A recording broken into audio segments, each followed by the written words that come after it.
You'll have to join the Red Hat Society. All we've ever done is spray hats, buy old ones from the junk shops and do them up and things like that. This is the first new red hat I've ever managed. I've never made one, but sprayed them and stuck things on with glue guns. Glue guns out the window now. It's needle and cotton.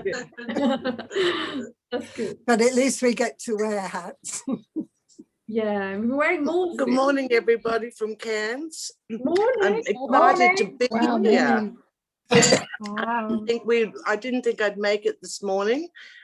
We were in the midst of getting a cyclone hitting us today, but things seem to have calmed down. I haven't lost power, so keeping fingers crossed.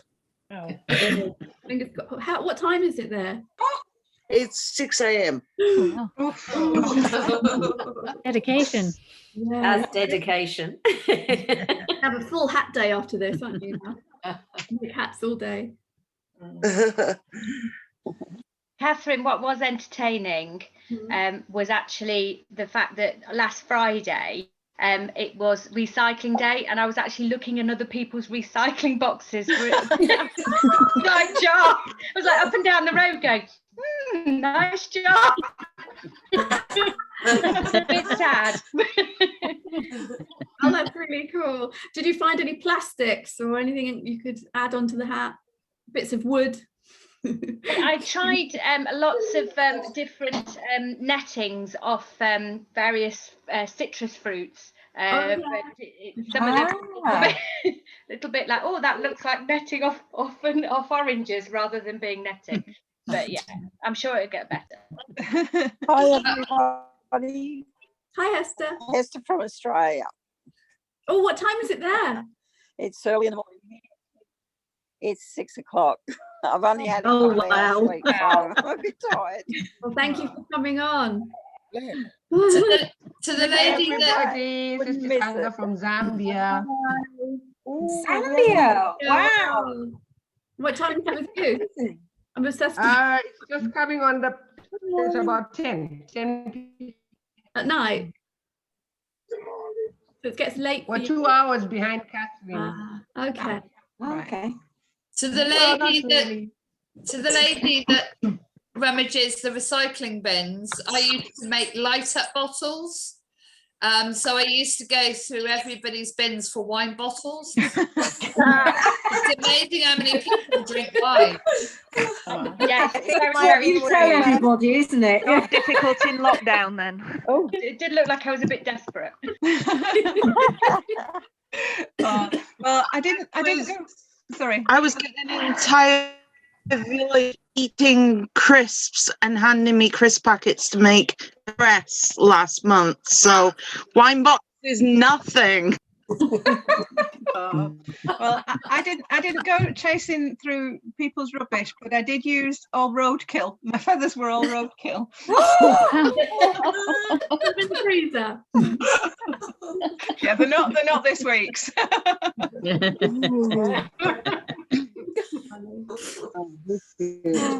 Nice. Okay, I think we're slowing down now. I'm just about, I think, nearly at the end of getting people in. I'll keep an eye on it. So the first thing I'm going to show you a few bits and pieces, one with a feather, wire, edging quickly, for those of you who haven't done it before. And Peter Sean quickly, I did sort of talk about it, but I'll just go over that again. And then I want to quickly just tell you about the Academy in case there are a few people who are asking. So I've just got a little presentation to go over with that and just tell you about it. And then we're going to do the prizes and I'm going to tell you all who's won. And then we can open the floor up to any questions.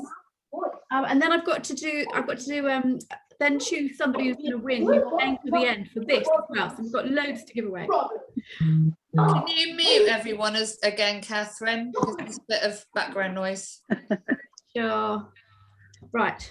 Should we start? I'm just admitting a couple of 350. That's amazing. We've got up to 500, and then we can get in. So I feel right.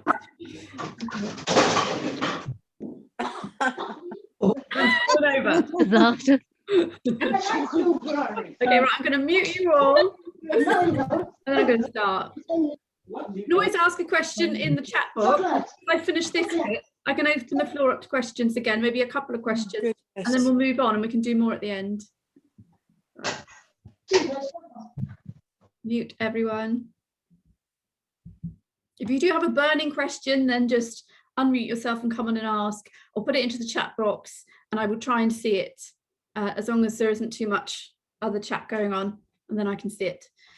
All right, so when you're doing your hat, I mean, this one I've just taken it apart again, so this is nowhere near as good as all of your hats that you've made. I'm just blown away with what creativity has been coming out, which is also really, really nice to have so much creativity going on. And I hope you've enjoyed like seeing everybody else's work and getting inspiration. And I can also see you all encouraging each other and saying, come on, you know, carry on, finish your hat, you can do it. And then some of you are so glad that you did carry on and do it. So I think it's just really lovely that we've had a whole week of hat making, a break from the whole sea thing, and you know, just being able to make with each other. So I hope you enjoyed it. I think you did. That's good. Right, wiring. This is my French millinery wire. Maybe I should just put, I don't know if you can change your gallery or not. I'm going to just put mine back and then spotlight myself. If we click speaker view, then we get you big and everybody else small, Catherine. Can you see me now? I've just spotlighted myself. Yeah.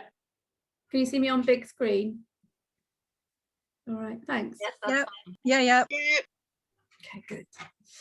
Right, this is French millinery wire. So this is what I always use to put around the hats. You can get white or black, and that's it, because you're just matching it to the hat. But if you get white, you can colour it in to match the hat, or black is just black. So most of the time I use black, unless I've got quite a light coloured hat and I'm going to see it through the cinema. I'm not really going to measure this because I'm just showing you a little bit, but normally you would get your piece, you'd measure all the way around it, and then you'd add 2 inches to your measurement, because we want a bit of overlap of wire. So you measure all the way around, you add 2 inches, and then that would overlap at the back. But a lot of you, I can't believe you've actually done this. You know, some of you have never made hats before, and you've got wire and you've got edging, and you've been putting it on. So I'm like amazed, really good. Okay, I'm going to get some thread here. I just use single thread. I've got white just so you can see it a bit easier. And I always put about 3 knots in the bottom.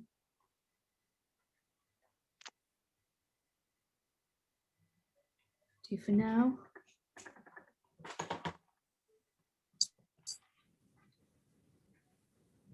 So normally this wire would go all the way around and then add 2 inches, but I'm only doing a little bit. So I just start here, and I always go right to left because I'm right-handed. So you might want to change this if you're left-handed. Now I don't sit it right on the very edge there. I always sit it just inside, and this is for if you don't fold over any of the edges, it's going to be rough and raw. So you don't need to fold any of the cinema, you just sew this straight on. So I don't sew it right on the top like that. I do sew it just inside. So it's sort of not even a millimetre, it is on the edge, but inside on the edge. And I don't want it down here because then I'm going to have big stitches or you're going to feel it. I want it to be as close to the edge as possible, but not on it, because if it's on it, it'll wobble around. So I hold it there. Also, depending on how you want to hold it, because I'm holding it so you can see it, but if it was to me, I might do it the other way around so I can sew right to left because it's going to be closer to me. But because I'm showing you, I'm going to do it this way.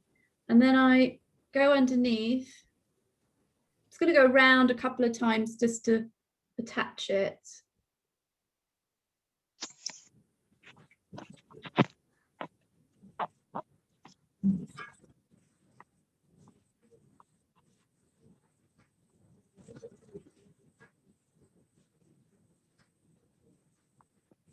So now it's attached, it's not going to come off. And then it's a blanket stitch. So all you got to do is make sure you're holding it in place with your hand, and then you can go underneath the wire. Hands in the way, but I've just gone underneath the wire right through, and then I can go back through the loop, pull it tight, and then I move along again, and I just bend the wire to fit.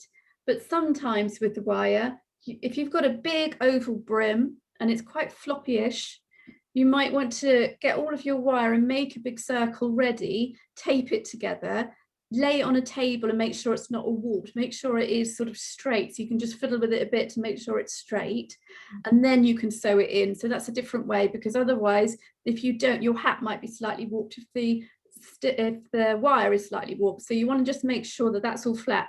Also, if you've got kinks in your wire, you want to make sure you straighten the whole thing before you use it. So then I use a cotton cloth, the one I used when I was blocking with you, and I use that to straighten it. I wouldn't just use my hands, because it gets very hot and it can hurt your hands and you can get little blisters if you rub it too much. So just use a cloth and sort of rub your wire. So I would get a cloth and I would go along like this, just to try and make it all nice and straight, make sure I get kinks out of it.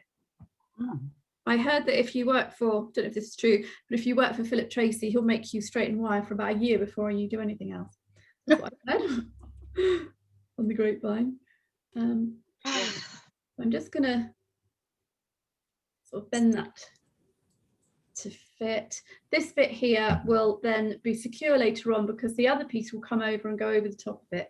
So it's just blanket stitch. So I'm just going underneath, over the top, through the little loop, and pull that tight. And I just carry along doing that all the way around until I get my other bit comes over here, and it can go underneath and just sit under there about, say, an inch. You don't want it any less than an inch, because otherwise, you know, it'll be like this and then it might just come undone. You want it about this far so you can get it nice and secure. And if your wire met like this, it would soon break out and start, you know, the hat would just look funny, the hat would get warped, you might see the wire poking through. So that's why you just want to make sure that you're overlapping it as well. So I cut 2 inches extra, so you've got an inch either side, just to make sure. Now to sew your edging on, once you have wired it all, you then might want to put some of this on it. Did I show you on the live? I'm not sure if I did, how to make this. So I would get a piece that is about 6 to 8 centimeters, maybe 6, maybe 8 centimeters wide, depending on how thick you want it. And then you want to find your middle. So you just fold it together all the way down, and it must be on the bias. The bias must go right through it. And then I just fold my sides in. So I know where my middle is, and I fold my side in, and then together. And then you get this long strip. And some of you have got this on your hats already. And then you can wind it around your hand as a trim, but also you can use it to sew on. And this is cineme, is it? Yeah, the cineme again. So this is cineme edging. You can have your Petersham, which could go around the edging, but that's much harder to sew on. So that you really need to hide all your stitches. You don't want any bubbles in it. So if you're starting out in millinery, I'd start with this and practice with this, because you can hide some sins in this and you can pull it to stretch, but you can't pull your Petersham. So practice with this first, and then you can use this later on. So is that bought separately? Is that bought like that? No, you make this. So when I had it open, it's ordinary cinema that's just been cut on the bias, isn't yeah. it? Right. Yes. Okay. So when I cut it on a triangle, and Yes, I had meat when I cut it in triangle, then you've got that bias strip already. So that edge is your bias line. So then you know you can cut a strip from that and save that for later. So that can then be used to go around your hat later on. Yes. So we just started cutting into triangles because we weren't really get using the edging, but normally I would cut, say, an 8 centimeter strip, put that to the side, and then start cutting the rest of my hat up for whatever I was blocking. Can I ask you a question? On my problem is when I'm joining the edges of the cineme. So you know you've cut it and you've wrapped it, you've sewed it around, and then you're overlapping the two pieces. And on this one, I did stitch it, you know, kind of close, but you know, it tends to fray where the top one is laying over the other one.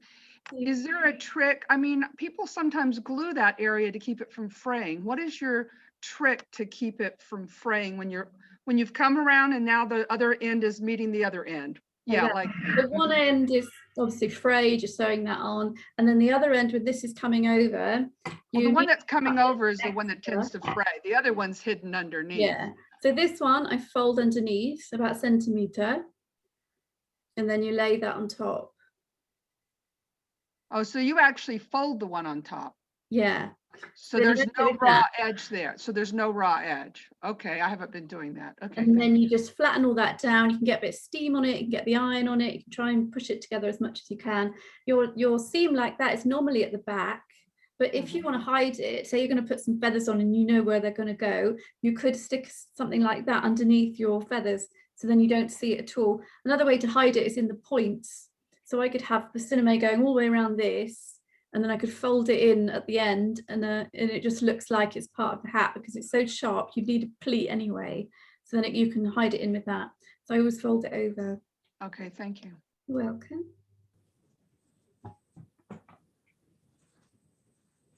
So I'll just show you this one. So this, we start with the raw edge that goes on, and because it's on the bias, it stretches. So I can get some stretch from it, and I can start pulling it around, and you see it sits there nicely. Just put a few pins in.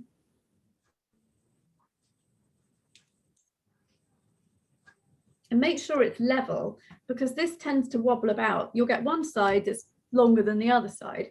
So you say you've pinned it and you're just about to sew it, then you want to fiddle with your fingers just to make sure that it's right and so that it's level. So you're always keeping your hand on it, and you're keeping that really hard, and you know, my fingers sometimes go white because I'm really trying to hold it in place, and make sure it's not going to move, and make sure it's all level. So you've got that bit, then you're moving your fingers again and make sure that's level, move your fingers again and make sure that's level. Okay, and then we want to go inside here to hide my knot inside the cinnamon. And I would always use a thread that matches your cinnamon, but I've just got a cream here because it's easier. It's just one I've got. Okay, so we've just gone back and forth. And then I'm going to do a tiny little stitch right on the very edge there. So I'm not going down here. I'm sort of going right on the very edge because that's my thread, and I don't want a big stitch. So I'm just going in like a millimetre next door to it, coming through to the back on the very edge. Pull that tight, then I go back through again to this side. Pull that tight. So then I've sewn my front down, my back down, and then I want to go in again and catch some of this cinnamon underneath, and then out again.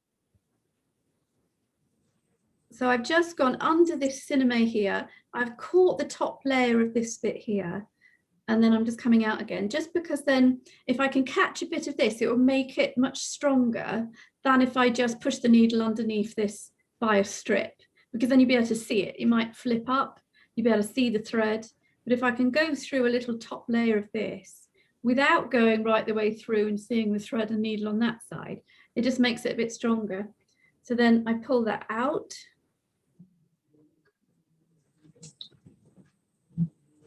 And then I go back in again. So I just go. Can you see that with a needle? It's a little bit difficult, isn't it? I need a black needle or something. So it's right on the edge there, through. So it's gone through the back. Then I can go forward again.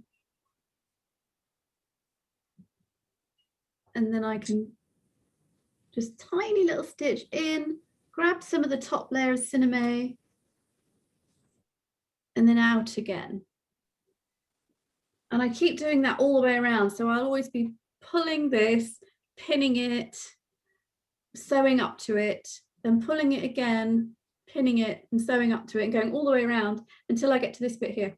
Oh, and another trick is when you find your back, so say I wanted my back to be here, then when I start, I wouldn't actually start right on the very back. I would start a little bit further over, so that when I bring my cinnamon all the way around and then fold it over, the underneath is about here, and then I can fold it over and my join can be exactly here, which is exactly at the back. But if I start exactly at the back, by the time I folded the bit of cinnamon over, it ends up being here, and that doesn't meet the back. So you can think about that as well when you're sewing it all the way around. Catherine, you haven't said how you join the wire together. No, this one.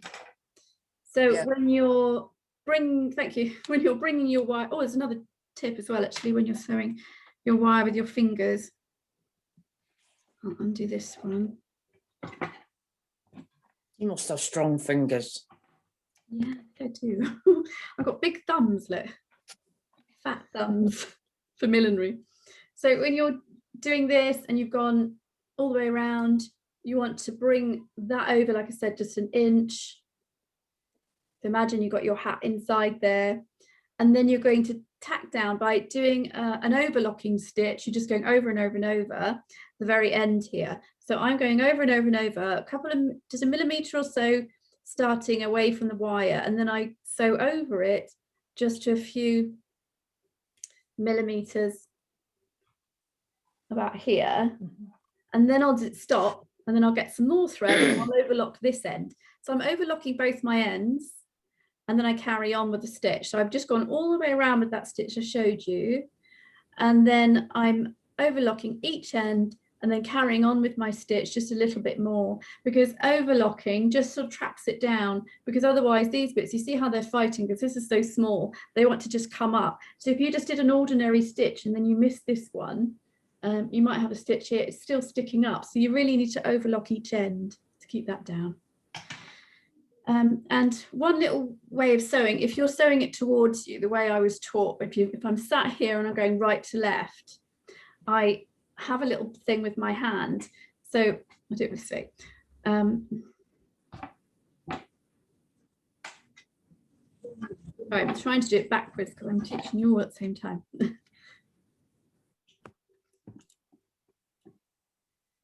So I'm holding my hand like this. I've got this finger under here, which is supporting the hat. I've got the wire and everything resting on this hand, and then I've got my thumb on top. So I'm using these two, and I'm using this one to rest the hat, and then this little finger can catch any thread. So if your thread is coming down and you want to keep it tight, because it always has to be tight so that you keep the wire on, you can put that around my finger, hold that here, do the stitch, then let go, pull it along, then wrap the thread around my finger again, do another stitch. So my hand is sort of in this position, and my little finger is the one that's keeping it tight. So I always found that useful. I was taught that when I first started making hats, and I found that just a really useful way of holding it. So instead of you trying to fiddle with your fingers, you're just doing, forgotten now already, that. Anyway, so that's a little trick. Catherine. Yeah. Hi, my friend's trying to get in. She's been struggling. Oh, is she? I just admitted 5 more. Karen DW. Sarah G, I've got here. Ask her now, that's everybody in. Maybe did she get kicked out by accident? Sometimes. No, she was having trouble with Safari, but now she says it'll let her in shortly. Okay. Right, that. Catherine. Hello? May I just ask, should you actually sew the crown to the brim before you put your, listen to me, before you put your wire on your brim, or can you put your wire on your brim and then sew the crown on? Depends. Something like this, you can definitely do it afterwards because it's not that fiddly, it's small. Right. But if I've got a big hat or a trilby, yeah, I sew my wire on before I put it together, because otherwise I'm sort of got the, right. It's a big piece of cinema. I've got the crown in the way, and I might damage the crown or dent it. I did mine before I put the, because I hadn't got a clue. I just sort of like thought, oh, all right, okay, let's give it a go, you know. And I did it before I put the crown on. I just wondered if I'd done it wrong, but so whichever way comes best for you. Yeah, because if you've got big, some hats I've made, the crown's been, you know, this tall, taller, and that'll get in my way. So then if my brim is quite secure, it's quite stiff, I can sew the wire on. But if it's very floppy, then I need to sew it into the hat first, because otherwise if I sew the wire on, it might sort of not fit right, it might have warped a bit. Lovely. Okay, thank you very much. Thank you. Something like this is also fine. Thank you. Petersham. Catherine, sorry, I know you're doing 6 things at once, but you didn't mention earlier that you were going to go over how to sew the elastic on. Yes. To keep it on. So I just wanted to put that out there. Did I? Thank you. Yeah, that's the bit after this Petersham. But thanks for reminding me, because I left my elastic in the room at the back, but I've got a bit here. We'll use that. Can I ask you, do you still use ferrules to join your wire? No. Sometimes I'll put, if it's a button hat, I might put tape inside, just to sort of secure it in place if I can't do a lot of overlocking, but otherwise I'm always overlocking with the thread.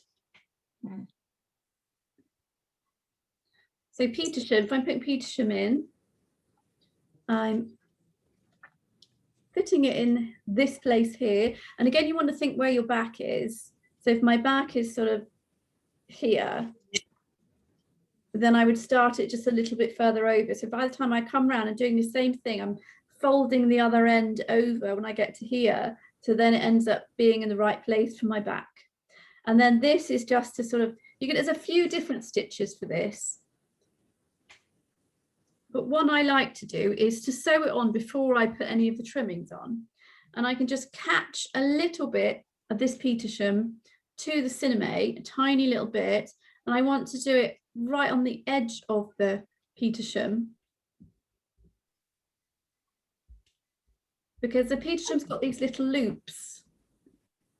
And you want to go in through one of the little loops. It's stronger than if you go in through one at the side, one of the bits in the middle, straight bits. Oh. You can see with this, it's got, you probably can't see here, but it's got tiny little loops. So if you've got good eyesight, you can just go through the loops. So I've just secured that on. I mean, you can see this because it's white. Normally I would do it in the right color. And then I want to just hide this stitch. So I want to move it along and I want to hide it again. So either I can go through some of the cinnamon here, but that can be a bit difficult if it's a rounded hat. So then I like to go at an angle. So I'm coming out this side at an angle. And then I can go back in again at another angle. And then I'm coming out a little way along. So it helps move it. So I've got a tiny little stitch on this side and you can't really see anything on this side. And I'm keeping the stitches very close to the top there. Catherine? Yeah? Shouldn't the elastic be sewn underneath the Petershams? Yes, I'm just doing this in an order of written on my list. Just thought I wanted to show you this tonight, but just a couple of people asked me about the Petersham, so I just thought I'll quickly go over it. Catherine, I'm not going can I just ask as well, when you do the Petersham, sometimes I find it goes really wavy when I'm trying to attach it into the crown, you know, around. How do you stop it from being so wavy? I tend to steam it and then I'll put it back onto a block and then it will go straight. You can put it on your head as well. You could steam it and put it on your head so it ends up just being straight in there. Or if I had a block to put it back onto, I'd put it back onto that just to keep it straight. Most of the time it's sort of all right, but if it is very wavy, just by putting it over the kettle, letting the steam go through it, put it back on your block, really just sharpens this Petersham. The other thing you can do is get some really hot water and a very clean brush and then paint that on and it'll shrink. The only thing is this, you don't want this to shrink too much because it will stick out. So you're better off steaming it and then putting your block back in. And see, this Petersham is too small for this. I would have to cut these tabs because I never want to see any of these. So the tabs should be under here. So really with an inside one, I cut this or I use a wider Petersham. So you're all right with that stitch? I've just gone out at an angle and then I come back in at an angle and then out at an angle and come back in at an angle. And I do that all the way around. Now, if I'd sewn that on, and like we would have just said then about the elastic, if I'd sewn all that on and forgotten my elastic, then I could get my elastic, poke it through because you've got little spaces, poke it through there, lift this up, then do your loop and sew that down, and then it's hidden underneath. But really you should put this on before. But say if the only time I would sew this in beforehand is if I was going to put loads of trims on this side, and then I know I'm going to cover up any stitches. So I could sew that in because I know I might see tiny little stitches on this side. And then I would put Petersham and all sorts of other things on here afterwards. And then I know I could still get my elastic in by poking it through one of the holes. But if you didn't need to put your Petersham in first, you can do everything and then you can do your Petersham at the end, especially your lining, that is at the end. Now, drink. Catherine, sorry, have a drink. Petersham's phrase at the end, how do you finish it off? So we would measure all the way, and then I've got my end bit here. I'd measure this beforehand, and I want at least 2 centimeters extra. That's then because you're going to fold it, but you don't do this until the end. You sew it all on first, and then I fix it at the end. I wouldn't join it together first and then put it in, which you might have been told in the old days to do, but if you miss it by a millimeter, it won't sit in properly. So just to be on the safe side, you could sew it all in, and then you've got your end and you just fold that over again. So I just fold that over like this, it's my end, and then place it on.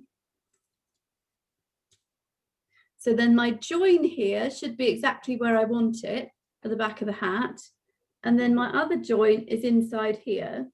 And I just sync them up and then do a few stitches to carry on so that that's all nice and neat. And then I get a nice neat back. So I've just folded it under. So that's you wouldn't sew down to the edge so it was completely joined. If I've got stitches at the top there, I might, if it looks funny, join the 2 bits together at the end here, at the bottom here, and then let that sit back down again. But I wouldn't bother to sew all of this right down to the cineme, but I would sew, just tack 1 little stitch, those together, and then I would normally put my logo over here. Yeah. Okay, thank you. Elastic, and then I'll do feather. So elastic, this is our millinery elastic. To sew it on. Is this all, can we watch all this afterwards again? Yeah, I'm recording it. Oh, okay. Sorry. It's okay, it's all right. Oh, I can relax now. Were you taking notes? Sorry. Yes, yeah, frantically, and I'm like not getting any of it. Sorry, Catherine, just quickly. Yeah. When I put my Petersham in, I did it differently to that. I've done tiny little stitches all the way around the bottom. The bottom. So instead of the top. So I'd say that was my top. So you did it at the bottom. Oh right, no, I did it at the top then. Right, okay. They're all the way around the edge. Yeah. And obviously I haven't put in my elastic. Yeah. Don't sew all tiny little stitches. Now I'm stuck. Okay, so you can undo a little bit of the stitch where you want to put your elastic, make sure you put pins either side, and then you re-sew some stitches up to it. So you've got the stitches, say here, you start sewing from here backwards, so you're trapping the thread when you're coming back, so that you can save it that way. But I wouldn't do little stitches. I was taught once to do sort of diagonal stitches all the way along, so you can just sort of an overstitch, but then you see them. And I don't like to see the stitches on the Petersham. So I want to keep them as tiny as possible and try and hide them. So I'm either going through the cineme and back out, catch a little bit of Petersham, back in the cineme and along, or I'm going out at an angle and then back in at an angle if I know I haven't got anything on there yet and I can cover it all up. Yeah. Yeah, just to sort of hide it. That makes better sense. Cool. And yeah, I would normally put this in. I mean, it depends what you're making, especially if it's a button hat. I would always sew this in first. So with this, you want to measure how much you need. So you grab your elastic, you pull it around your head. It goes behind your ears, never under your chin. If you ever see anyone with that, then just help them because that's a bit painful. You bring it around and you leave enough space for the hat. So say my hat is this big, I'll have one bit here and then I'll just pull it slightly, about an inch. That's all, just a little bit, so that it gives a bit of stretch, because I don't want it just going around the hat like this, just normal, because then it's got nothing to pull against. So I'll have this and I'll just pull it a little bit.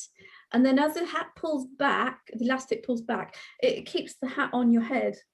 And if I've got my hat, say here, then my elastic's going to come underneath this way, behind my ear, right at the back, and then it's going to come up behind my ear, straight up again and hit the hat, and it's going to go in. So you need to put the hat on your head beforehand just to measure where it goes. So if I was going to put this one on, I would think, right, where's that going to go? It's going to come forward a little bit and it's going to sit about here and here on my head. But if I wanted the hat back here, elastic won't work because it will just flip off. The hat needs to be sat about here so that when the elastic pulls back, it keeps the hat on your head. So it's here and it keeps it on. But if I was going to have the hat here as well, I wouldn't use elastic, I'd use a hairband. So here is good. Wish I had another hat to show you. So say if I had this piece, I would come from the back of my head and I would come up to about here. I don't want to come too far forward. I don't want to come onto this bit. I want to stay on my head. So I'll come up to about here and then I'll come up to about here. So I'm leaving enough space for the hat. I'm not joining all the elastic together like that. I'm just bringing one side up, the other side up. Okay, that looks a good level. Then I'm just pulling this about an inch this side, judging it. And I think that's okay for me or for your client. If you can do that with the client without it being awkward, then at least you can get the right size for them. But most of the time, if you do it on you, it's sort of okay. And then I need some more thread.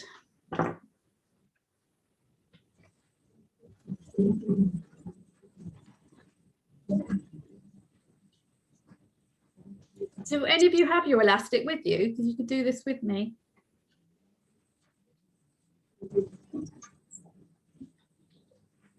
Already done. Done. Well, you're a pro. Yes, I've got mine, but I'm just trying to figure out Have a band because I can't wear elastic. Okay. Do it. Is your band covered or is it metal? It is a covered metal band underneath. All right, then. So that's okay. So we're the same place, same thing with the elastic. I'm sort of working out where it's going to go. I put the hat on your head and with the hairband underneath it and just see where it's going to fit. And then I think, well, I'm going to sew my hairband in two places either side. So if I was going to sew it on here, I would think, well, I'm going to sew it either side of my head. So I've got the headband on, I've got the hat on top of it, and then I lift the whole thing off, knowing where I'm going to sew it. And then you can go around it. It's good that if you've got fabric on it, because you can go up the back of the hairband and then across it, but through the fabric, and then back down again and then across the hat. And so you're going around and around, but you're trying to hide your thread by going through the hairband. And even if it's a little bit puffy, it's even better. So you can just go around. But if you've got one like this, then it's just metal and then you can sort of see it. So then you would want to cover it. And it's a good job if you've got one like this to actually cover the whole thing in ribbon first before you put it in. So this one, I haven't finished yet. So I would sew it there, and then I would sew it at the top as well, just to make sure that's all secure. Catherine, do you use one of those curved needles? You can, but I don't. I tend to always use straight ones. But if with hairband, you don't need a curved one with a hairband because you're going up the side and then you're going through it and then you're going down it again. So it's all fine. You can get curved needles, but make sure you get a thin one, not one that's sort of a crochet-ish, too thick one. You can get actual millinery needles as well. Thank you. So with your elastic, this is a good trick. Instead of making a knot in it and then trying to sew the knot in, you have to, because if you do that, you have to go through the elastic and it breaks it up. And it's quite tough to get through. Instead, I fold this over about 1 centimetre. So I've got a little loop. And then I'll find the middle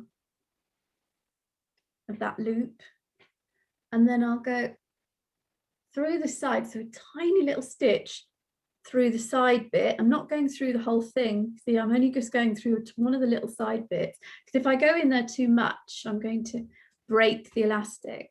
So like that, and then wrap it slowly at first. I'm trying to do it so you can see it. Slowly at first, and then I can go a bit faster, and I would do it about 10 times. So in the middle there. And then my head's in the way. I'm going to go underneath the thread, which I've just wrapped around it. So I'm pushing my needle under that thread, pull that out, go through the loop, pull it tight, and I'll do that again. Because then you've got a loop to sew in. So I've only done this in white to show you, but normally you would do that in black. Whatever colour you use, you would do it in that colour, but you only really get elastic in black or white anyway. So the white you can colour in again, and the black you can leave it as it is. Because this is good for dark hair, obviously, and the white is good for blonde hair, and you can put tea bags on it to make it more of a caramel colour if that's going to match her hair. So you're not choosing elastic that's matching the hat, because otherwise you'll see it. You'll have pink stripes or blue stripes, whatever it is. You want this to disappear in the head so it looks like the hat's just hovering. So you can use black. So that you can see a little loop, and I've just wrapped the thread around, and then I've gone under this little bit here, and then gone through the loop and pulled that tight. So then I can sew that in. So wherever I've measured it, I would have pins in, then I would put that in to here. If I've got Petersham going in here afterwards, I don't want this to be right down here, because the Petersham won't hide it. It's hard to sew on. You'll end up sewing right through this bit of the hat. So we keep it on the very edge there. And then I always try and catch a bit of cinnamon without coming through this side. So whatever I'm doing, I'm trying to just catch it there. So then I would sew at this very bottom here, a couple of stitches. Then I would do this side. Then I would do the other side. Then I would do a bit at the back, because otherwise that whole thing flips forward, unless you just tack a little bit at the back. So I'm going back, side, front, side, back, stitches around, and I'm just catching this cinnamon. I'm not trying to come through to the other side. And you want to make sure your loop is going straight down, because if your loop was going up, if my loop was going up like that, then as this pulls to come out the hat, it would just rip the whole thing out. So I need it to be going straight down, so that as this pulls back, that's sewn down well, it won't come out. But if it's the other way around, it can sort of pull the thread that you just stitched and end up pulling it out. Is that all right? Do you understand? Shall I do the loop again? Yes, please. Okay. Finn, why don't you sew it straight through to the other side of the hat like you did with the Petersham? Because I don't want to see the stitch, and I'm doing quite a lot, because I'm doing either side of the loop and then underneath and then at the back, and then I'm doing them again. So I'm probably doing about 10 stitches. And if I did that on the other side of the hat, you'd see all this overlocking stitches, so it would look a bit messy. But if you're trimming it to cover that, would it matter? Yeah, you can do, yeah, if you know you're definitely trimming it in those places, you're putting something on it. But I just sort of, I feel that I don't want thread on the other side of my hat. But if well, that's because you do it for a living. Yeah, yeah, true. If there's a Petersham that I did and I came out and then I went back in again, it was the tiniest stitch. It was like 1 millimeter wide. So even if you did take some of the outer bit off, you wouldn't really see it. But I didn't want loads and loads of thread on the outside. But yeah, if you were going to cover it up and if you were going to put Petersham around it, then you wouldn't see it. I think you'll be all right. Catherine. Hello? Catherine, is this going to be put up later? I lost signal and you were sewing the wire on. Now I've just got you back now. Oh no, sorry. Yes, I've got it recorded so I can send it all to you via email. If I put it up I will put it up Oh, on that's good. YouTube, but unlisted, so no one can see it, and then I can send you it via, or I can even put it in the Facebook group if you'd like me to. Yeah, that'll be good if you put it in the Facebook group. Catherine, when you finish that, can you show people how to put an elasticated hat on? Because my hair's slippery and I always had problems in the past, but you showed me how to do it and it's perfect. Ah, okay. Thank you. Oh, I need one though. I have to get it out of my cupboard. Right, show you the elastic again. Catherine, hello. Do you need to add 0.5 centimetre to each end of your elastic then, if you are creating a 0.5 centimetre loop? Yeah, but I never worry about the size too much. I'm just pulling it about 1 inch. So I know I'm getting that extra.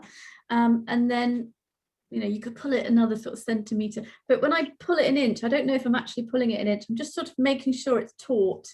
And then it's always okay, even though I've got the bits at the end, I'm only overlapping by 1 centimetre. So just with practice, you'll just sort of feel how much you can pull it by and then think, okay, do I need to do a tiny little bit more because I know I'm going to stitch my ends under.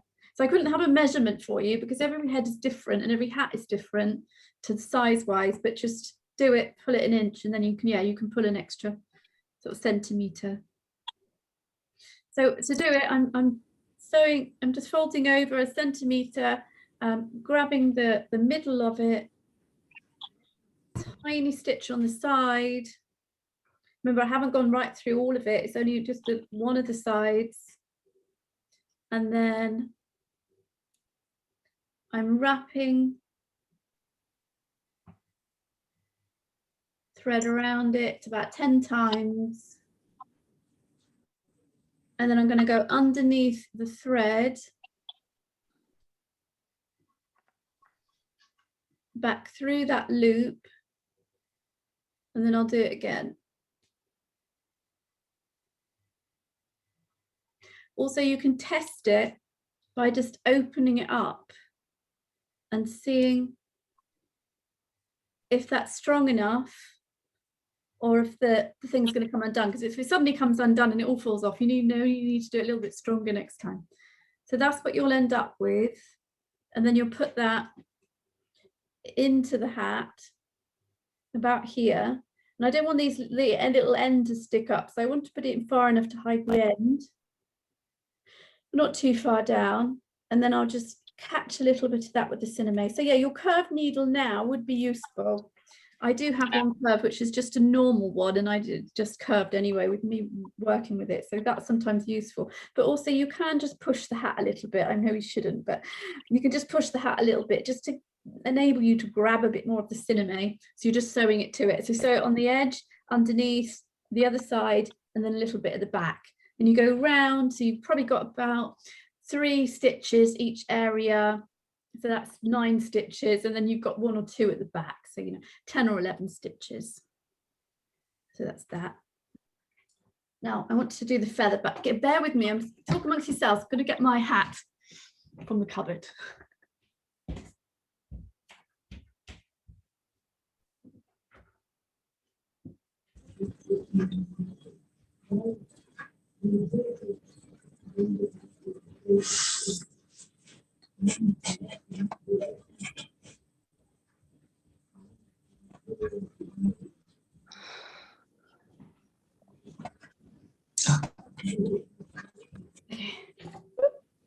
So this one, oh, that's nice. Okay. This one's just with a button at the back. Haven't really got anything else at the back yet. Then I've got elastic on, which is just sewn either side. So to put it on, whenever your clients are like are worried or thinking about how to put it on, and you're trying to help them, I would put it on like this and just fit it by just putting it at the back, make sure they're happy with the position, and then drop it all down to the neck and flip my hair out at the back and then go back up, and it goes behind the ear, and then you can place it in the right position, and then you can still see it at the moment. Then you put a brush or your hand through,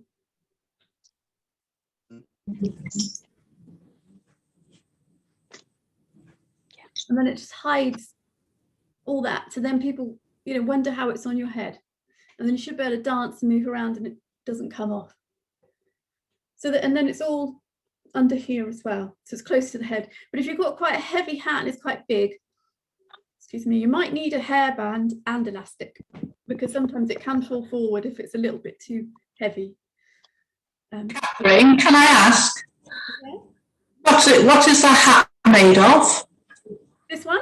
Yes. Plastic. It's thermoplastic. No, it's laser cut. Laser cut thermoplastic. Okay. And I've just got silver at the back. Yeah.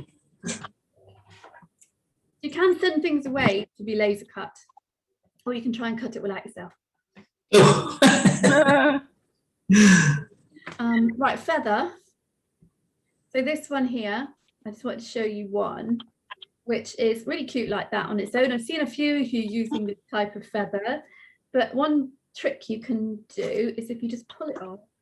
Actually, you know, you can pull off different sections. So say if I left that could be quite pretty. I could just pull that away. And I've got different shapes. So, you know, you can just play around with these feathers and pull certain bits out. So I could leave that on if I wanted to. I'm not going to, but you could.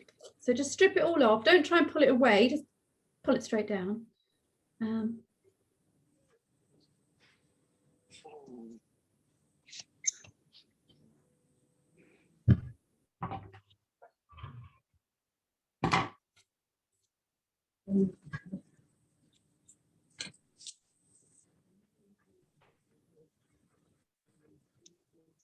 So then I've got that, and I just pull the bit at the bottom as well. And one trick would be to gently, gently bend that one way with the scissors. Some feathers you can strip, biot ones, if you ever look up biot ones, you can just curl those and they can be a really nice strip. If you've got coke feathers, which is the bobble on the end, you can just strip the spine, but don't strip the actual feather bit, because things like this, don't strip all of this because it will just break up. But if I've just got a spine, I can do that. So I've carved one side and then the other side. I'm just curving that slightly as well. So I've got a bit of an S shape going on. Clever. So you can do things like this if you've got a longer one by putting it around a tube with some steam. Is that what you would do with an ostrich quill? If it's a pheasant one, I would. Yes, a quill, sorry, yes. I'm thinking ostrich with the feathers on. But yeah, if you've taken all of the feathers off and you've just got the quill, then you would slowly, slowly steam that around a tube. I'd steam from a kettle or a steamer, put it in that, take it away. Yeah. Curve it a little bit. With this now, if you run your fingers up it, if you've got any of them are breaking or apart from each other, you can just run your fingers up it, and the oil from your fingers helps to get it back into place. And then you just need a little bit more trimming. You know, you might want to trim the inside of that a little bit just to get rid of some of it. And then you open up a can of worms about what you're cutting, and then I'll chop off the end a little bit. And you start getting a bit of a curve. So it just creates a nice shape. And that's the sort of thing I've done with these, just strip them and curl them a little bit. So, right, I can answer a couple of questions, and then I'm going to quickly tell you about the Academy, and then we're going to do prizes. I have a question with regards of cinema. How are you making sure that you have enough that's wide enough? Because I struggle, although we're making small head, I didn't have enough length to pull it down. So I can't even imagine, I don't know whether maybe I got it from Peterson, it was a bit too narrow. So I can't even imagine how you make it if you do proper head size. So did you buy it already made into this? No, for just a piece just to make a crown. So did you buy a meter? I did. I had a meter, yeah. I bought it last time, so I had some left over, so I didn't reorder anything.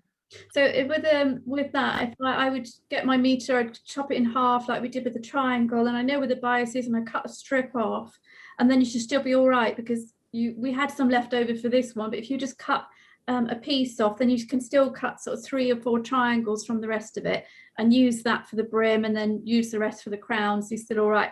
But if I'm making anything bigger than this, then I would go for like 1.5 meters or 2 meters. But you should have been all right with this size, being able to cut an extra strip off. So 2 meters in length or 2 meters in wide? Yeah, length, because you only get okay, so I probably didn't fold it in a longer way. I probably fold it in a shorter way, kind of. Maybe, because you just buy meter, you buy Cinnamate, it's always sort of 90 centimeters or 1 meter, and then if you want 1 meter, 2 meters, 3 meters, if you order 5 meters, you'll just get a massive roll of it. Just keep going, the meter, and then just buy one, you obviously get one. But the way you work it out is it's always a little bit longer than it is wider. So then you fold one side over. So that's what I was saying on the challenge. We've got a little bit left over at the bottom, but if we cut this off, then I know that that's my. Yeah, I was following exactly like you were showing. It was very helpful with the piece of paper, but use that for the biggest part of the hat, and I think, okay, that's my smallest, but really that would be quite big. But if that was too small for your hat, crown was very big, I'd cut it from this. Otherwise, I'd cut it from this. And then I'd measure 8 centimeters from here out, and then I'd cut that off. And then what's left, they're roughly the same size then. And then I've got this strip left over, which is going to be my Petersham strip. Okay, I'll try it next time. And if you stiffen it, I got a Petersham stiffener. Will you put just 1 layer? Because I've done 3 layers, because I've never done it before. So I thought, because I'm a bad student. I'm a bad student. I'm your student, but I never watch any of your videos. So I thought this time I need to do everything. You need to watch. So yeah, and I done 3 times, but I think I over stiffened it. It was a bit. I do 1 or 2, but if I've got a client that wants a really strong one, then I'll do 3. I mean, I've had a hat where I've done 4, because you just want to do it so you knock it and it's solid. But 1 or 2 is fine. Oh, caught myself. This one is 1, and it's reasonably strong. And if I crushed it, you know, it wouldn't be strong enough, but that's strong enough for me once I start putting the wire and everything in. But if I wanted that to be really solid, so it's not moving at all, I would do 2 or 3 layers. Yeah, I was struggling with the brim when I was wiring it. I was struggling and cutting it as well. So I stiffened the brim as well. So. If you do it all, though, you block it all and then you add your stiffener on top. Did you do that and then you take it off? Yeah. But for the brim, I was stiffening it when it just was this triangle. So I put 3 triangles on top and I iron it, and then I just brush it. Don't do that first. Block it first and then stiffen it. No, I mean for the brim, because you had to do the circle, right? Oh, cut sorry, the circle. The flat. Sorry, So the flat bit. So do it all, and then you can stiffen it, and then you can cut it out. Yeah, so I was even struggling to cut it. So it must be really strong then. Catherine, Deborah B in chat has a good question. Thank you. Can I also ask about the veiling? I'm not very sure how to put the veiling. I haven't got any with me right now. I do that in one of the videos. I think it's the 3rd one. We were going over some of the trimming. I did sort of the rouge together, the birdcage veil, and then the veiling coming down to a point. So if you just have a look at that one and look towards the end, you'll see netting. Or is there anything specific? Right, thank you. No, well, I don't know. I just sort of, I wasn't very happy the way this one came off. I don't know how, I wanted it like to come down to the face, but so if I don't know, I'll try them out. Have a look, If you cut a square, then you turn it on an angle, so it's you've got the pointy bit at the top, you put a pleat up there and you put that close to your face, then you can sort of manipulate it to go in the right place, pin it, and then you just sew it on with little stitches, tiny stitches wherever your pins are. And that comes on before the flowers and other things? Yeah, so if I was putting on here, at what point first, I start with the veiling. I put this on first, and then I put all my feathers and things on top, because then I can hide the end of the Cinnamate. But if you're saying doing a bridal piece and you're not really putting anything on it other than the decoration that's on here, and then you're putting your bridal, your netting on, you might want to put it underneath just to hide it all, or you could have it at the back, going at the back, so that you're hiding it somewhere, because you're just hiding the join somewhere. Thank you. Catherine? I had a question regarding, I know you talked about joining, stacking the ostrich feathers. I was using very fine, small ones. How does that work? Because the thread fought me every way. What do you mean? Sorry, I was stacking? I'm sorry. I know you talked about stacking and sewing the, yeah. I used small ones. And so they were shifting and the thread was shifting. Is there any treatment to the smaller ones? I wish I had some here, but what I would do, 8, say 6 if I had inches? a bundle of small ones, I'd hold Yeah. it all at the very end here, then I'd push my, gonna be hard to get through there now. I push the needle through once. Okay. And then I'd hold it all in place with my fingers, get my thread, start wrapping that around slowly at first. Okay. Until it feels secure, and then I can go faster and faster until I've got enough on where I feel it's secure, and then I push my needle through and I come back a few stitches like that, and then I go back through the loop just to make sure it's all tight, and then hold my bundle up and just pull them. If any of them come out, then you redo that again, put them at the bottom. But if you've done it tightly enough, you shouldn't get them coming out. You should be able to tug them and they don't move. So Okay, because the quill was with your fingers. All right, because the quill was really fine and I was worried about actually breaking it. That was the thing. Yeah, so no, it's fine when if you just hold it with your fingers and then you're wrapping around. But don't do say 3, have a bundle of them. So if they're very, very fine, you want like 10 at least or something. You want a nice little bundle, or they're not going to all stay together. I would never sew on a very fine feather on its own. And No. 3, you know, it's a little bit too thin, really. You're not going to get much of a catch on that with the thread. Okay, thank you. Catherine, Deborah's question was, if your hat is going to be placed on the side of your head tilted, which side do you put the embellishments on? The side closer to the bottom or the side on the upside of the hat? It all depends, because if I've got my hat, I always put mine on my parting side, so I'll always have my hat here, and if I put lots of trimmings here, then it would look very heavy and look as if the hat's going down. So I would have lighter things here, and I would put, say, something up here, and then something going up as well. So if I had a quill, I'd have the quill going up, and then I'd have the feather detail here. I could put little things here, but if all I had was here, it would look top heavy. So I want to sort of equal it out. And then if I had a longer brim, I wouldn't have the longer brim going down here. I'd have the longer brim going up here, and then I could curl it. So things should be sweeping up so that your eye hits the hat, and then it draws the eye up. Right, there, Ben. That's the other reason why I say don't put too much on, because if you do, your eye doesn't know where to sit. So if I had something, I'd have it sort of here, or if you had a little thing, you could have it here, little feather or flower or something, but then not too much that's coming over the brim. So keep that small and then keep the rest here and going up. So would you say my balance was okay, because I have the brim tilting up, but I have a little flower here? Sorry, I can't see you. I'm gonna have to take myself off. Okay, say that again. I have the yeah. going up here, but I have a little flower here. You've only got a little one. Yeah. So I think I would bring that slightly more forward, just a little touch. So it's you're not seeing the side of the flower, you're seeing the front of it by just not right in the front. I would just bring it a touch there, like a I've got the ribbon that you've got with the diamonds and the Del Montes and the pearls on, so I didn't want to cover that up. At the moment, we're seeing the flower like that, we're seeing the side of it. So if you just brought that a little bit, and then you could just but now I'm ruining your point. So your point was perfect, because your point's going up. Yeah. Make that even longer. Yeah, I think it's really, really nice, and it's good to have that tilt where you've got it, and then the other bit here could come down slightly. But it wouldn't go up as well. Yeah. You've got it straight or going down. Thank you. Welcome. Right, let's get on. I can come back to questions. Now, I hope this works. I'm going to share my screen quickly.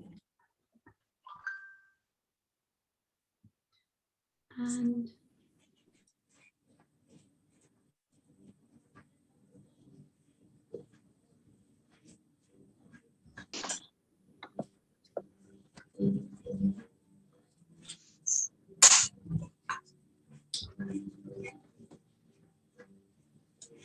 can you see that? Can you see Cass Elizabeth Millinery? No. No. Yeah. You can just see And the just see your Zoom rather screen. when- Yeah, the Zoom. Yeah, on the Zoom thing. You're now on the Zoom in the background. Right, so let's stop that then. Can't see you. Oh no. To bring this up.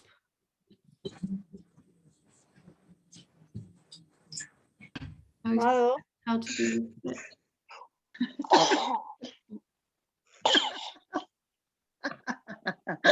Bless you. Thank you. Talk amongst yourselves a sec. I'll just figure this out. I always forget how to share it when it's. I've got it on. I'm wearing it.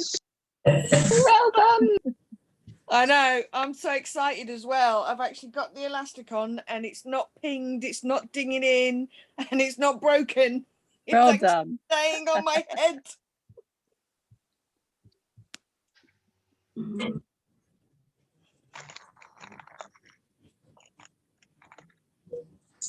Who's really good at sharing screen? Hi, Catherine. Find me. Yeah, you need to, when you go to share, you'll see all of your pages that you've got open, and you just need to then press on the one that says Catherine Elizabeth, and then it should share that screen. Okay, I'm trying to share keynotes. Yeah, so if you click at the bottom. bring up what you had before when it said Zoom. Yeah. But then just click on keynotes. Yeah, and then it didn't work. Didn't show you anything. When you go to press share, it'll have all of your tabs that are open, so you'll be able to see the one that's got your thing that you want to share on your keynote. So you just press on that. Thanks. No good at technology. Let's try again. Me neither. You've got a sewing needle. That's all that matters. Yeah. I can see my Zoom. Oh, maybe I can go to desktop. Yeah. If you press share screen, that's it. Right, then you've got your. You need reduce, to minimize that's it. it. There you go. Yeah, that's it. You got it. You can see it. I clicked the wrong square then.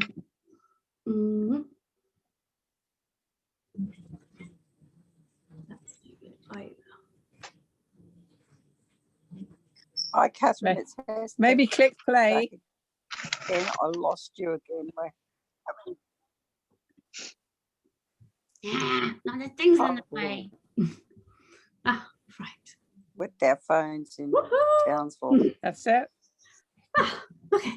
Yay. All right, anybody who would like to come and join us, I think a lot of you are already in the academy, which is lovely, and thank you. We've got a lovely community of lovely milliners, and so I'm just going to quickly show you a bit of the inside. So this is just the front page. When you sort of come in, I've just taken screenshots of it.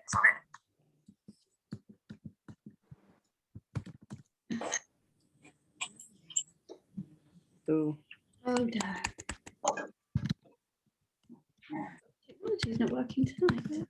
Don't know to get me. Oh, doing here. Oh. I keep dropping in and out too. I lose service all the time. Oh, I can see someone with a lovely red hat on, but is anyone else? I've got a bit that Hester. Yeah, I can see you, Esther. I cannot see anything. All I'm seeing is a screen with the Millinery Academy on it. Sorry guys, it's playing out. I might have to give up. No. Whoa, something moved. Well, I have a quick slug of wine while. Oh, now we're getting somewhere. Just Right, so that's the first. It's just sort of when you come in and welcome, and then you've got bundles, you've got bonuses, and you've got the Facebook groups. We've got a lovely community of Facebook special sort of private group that we're in. I think we've got about 250 people in there now already. We have special bonuses which are extra. So if you wanted to join our academy, you'd have this. You'd have the bundles and the bonuses. And you're wondering what bundles are? The bundles are the trainings. And in there, here's a couple of them. So we've got loads on millinery and loads on business. So if you want to make your hats and you want to sell them and you want to make some money, what we do in this academy is we teach you how to make hats 1 month, and then we teach you how to do business the next month. So it's millinery business. And I always bring in experts for all of the business side, as sometimes we bring in experts for the millinery, but it's mostly all me. But we've got Judy Bentick here, which did the knotted sisal for us. We've got one photography one, which is really good. It teaches you how to do it in your own home with natural light, with a camera or your phone. And then we've got parasisal one, which I did, which I also teach you how to do feather mounts in there. Oh. Sorry, Catherine, sorry to interrupt you, but can people mute themselves, please? There's a lot of background noise kicking in. Yes, please, guys. Sorry, thank you. Just go to the bottom left. You can mute yourself. So here we've got a few other bundles. We've got Creating True Confidence, which is about selling. It's getting confidence enough to sell your pieces. We've got Royal Ascot hats. We've got the website one, which is SEO. Sorry, can people just mute themselves just at the bottom there? We've got how to create sculptural felt hats, how to skyrocket your business, and how to create your own headpiece. So if you're a beginner, you'd go to the create your own headpiece one, and this is the first one we ever did. So this one you go to first, you learn blocking, wiring, edging, everything that you really need with millinery, and then after that you can go up and work your way up. We've got so many. We've got about 27 bundles in there already now.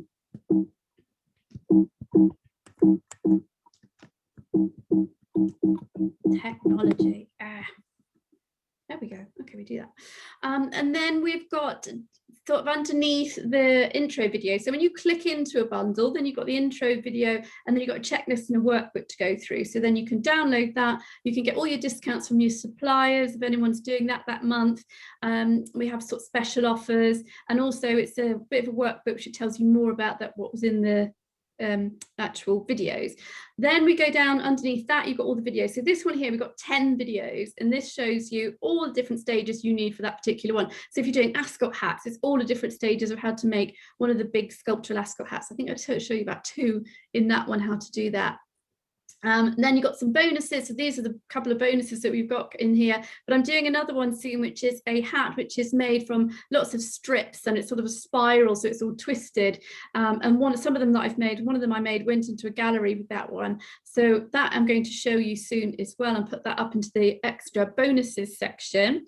We have our experts. So this is one of our experts. Like I say, we had Judy, we had Svetlana who came in and taught flowers. We have so many of the business ones. We have Instagram and Facebook, lots of PR and all sorts of different things. So what you get if you join us is a community, new training every month. We have the Q&A every month where you can come on live like this and ask any questions. We have our Hat Down Fridays every week in Facebook, so you can come along. You don't have to, but you can come along every week, and we have a chat there, and I tell you about my week, what the good things were, what I learnt, answer any of your questions, and then give you a tip of the week. You also get support, you get access to myself, you get training anywhere around the world. So wherever you are around the world, you can look at this and learn from anywhere in your own time. And then you can just ask questions in the Facebook group or come on the Q&A when you need help. And we also have our guest experts. So the millinery training, just a few of them, is headpiece bundle, ascot, silk abacus, trilby, leather. I've got so much ready. Bridal, futuristic hats, which I love that one because it's using recycled fabrics. And then the parasisal Mother of the Bride one. These are just a few. Like I say, we've got 27 already. Then we've got some of the business ones. It's like Canva training, which was good. PR and press, which you need if you want to then promote your hat. So this is about getting it yourself. Websites is just doing something on Squarespace, or you can use WordPress, and or you can use Wix. And it's just sort of going over how you can set your own up, doing your own photography, doing your pricing, doing your selling, your confidence, getting your confidence up so you can sell, selling online. Also there's one on how to get customers in, how to sell to customers, and Instagram. And if you'd like to join, all of these trainings, each one is worth, I would say, at least £120 if I sold them individually. So if you wanted to come along and just buy one of them, you can't at the moment, but if you did, then that's what you do. So I might in the future sell one or two off, but at the moment I don't. We have them all in the community, and it's only £38 a month for this. And this right now, for the next 48 hours, I'm giving everybody £10 off the first month. So you can come in, you can try it for a month, see how you feel, and then you can just tell me if you want to cancel, or you just cancel it yourself. But hopefully you'll stay in, because the reason why I brought the price right down to this is because I want people to stay in it for be a community. I want people to stay for 2-3 months, even longer, 6 months. I've had people in there who are still there right from the beginning, you know, 2 years ago when we set it up, which is really lovely. So if you wanted to come in, you can come and try. And it is £10 off for this month with code 10 off for the next 48 hours.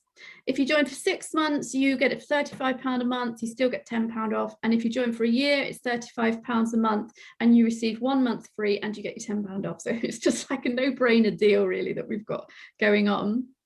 Like I say, your fast action bonus is you'll get £10 off, but also if you join within the next 48 hours, which the doors are open now, and it's www.millineryandbusinessacademy.com, so in case you want to look.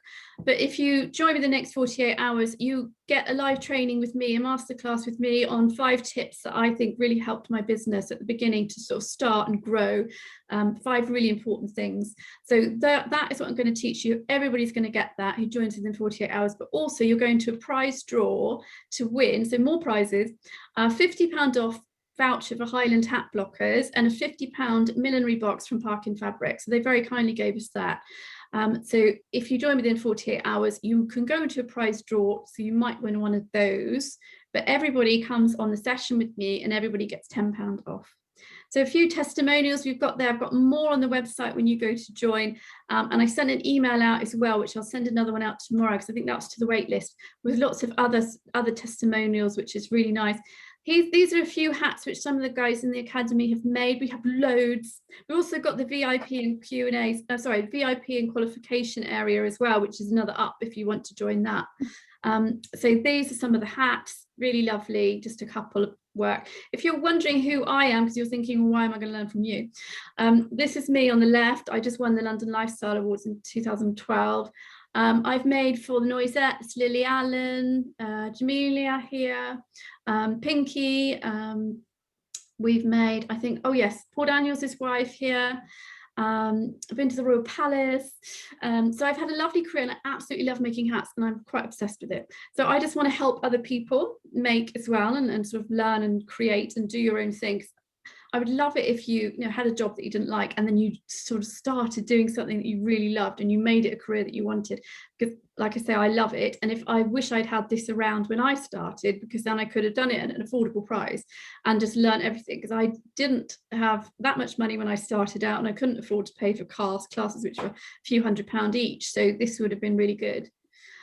Also had press. I've been with Alan Titchmarsh on TV. I was with Mark Hayes just before COVID on ITV. And I've been on Ascot as well, BBC Ascot Live, making a hat on air, which is the one at the top left. We also do lots of events. So before COVID, I had lots of millinery events. We did those in lovely big hotels with champagne, afternoon tea, all nice. So sure, we'll start up those again as soon as it's back to normal. And I have the academy. So make hats, teach people how to make hats. I have my own shop in the Oxo Tower in London. Love it. When we get back there, we're opening up again soon. It'll all be going back to normal, hopefully. And I sell hats with a nice view. So that's it. So that's me in London. There's a few of the hats that I've made. And there we go. So on that one. If any of you have any questions about that, please ask away and I will. Hi, Catherine. Hi. 2 questions. Just first of all, if we did join the bundles that have already been done, are we able to access those bundles?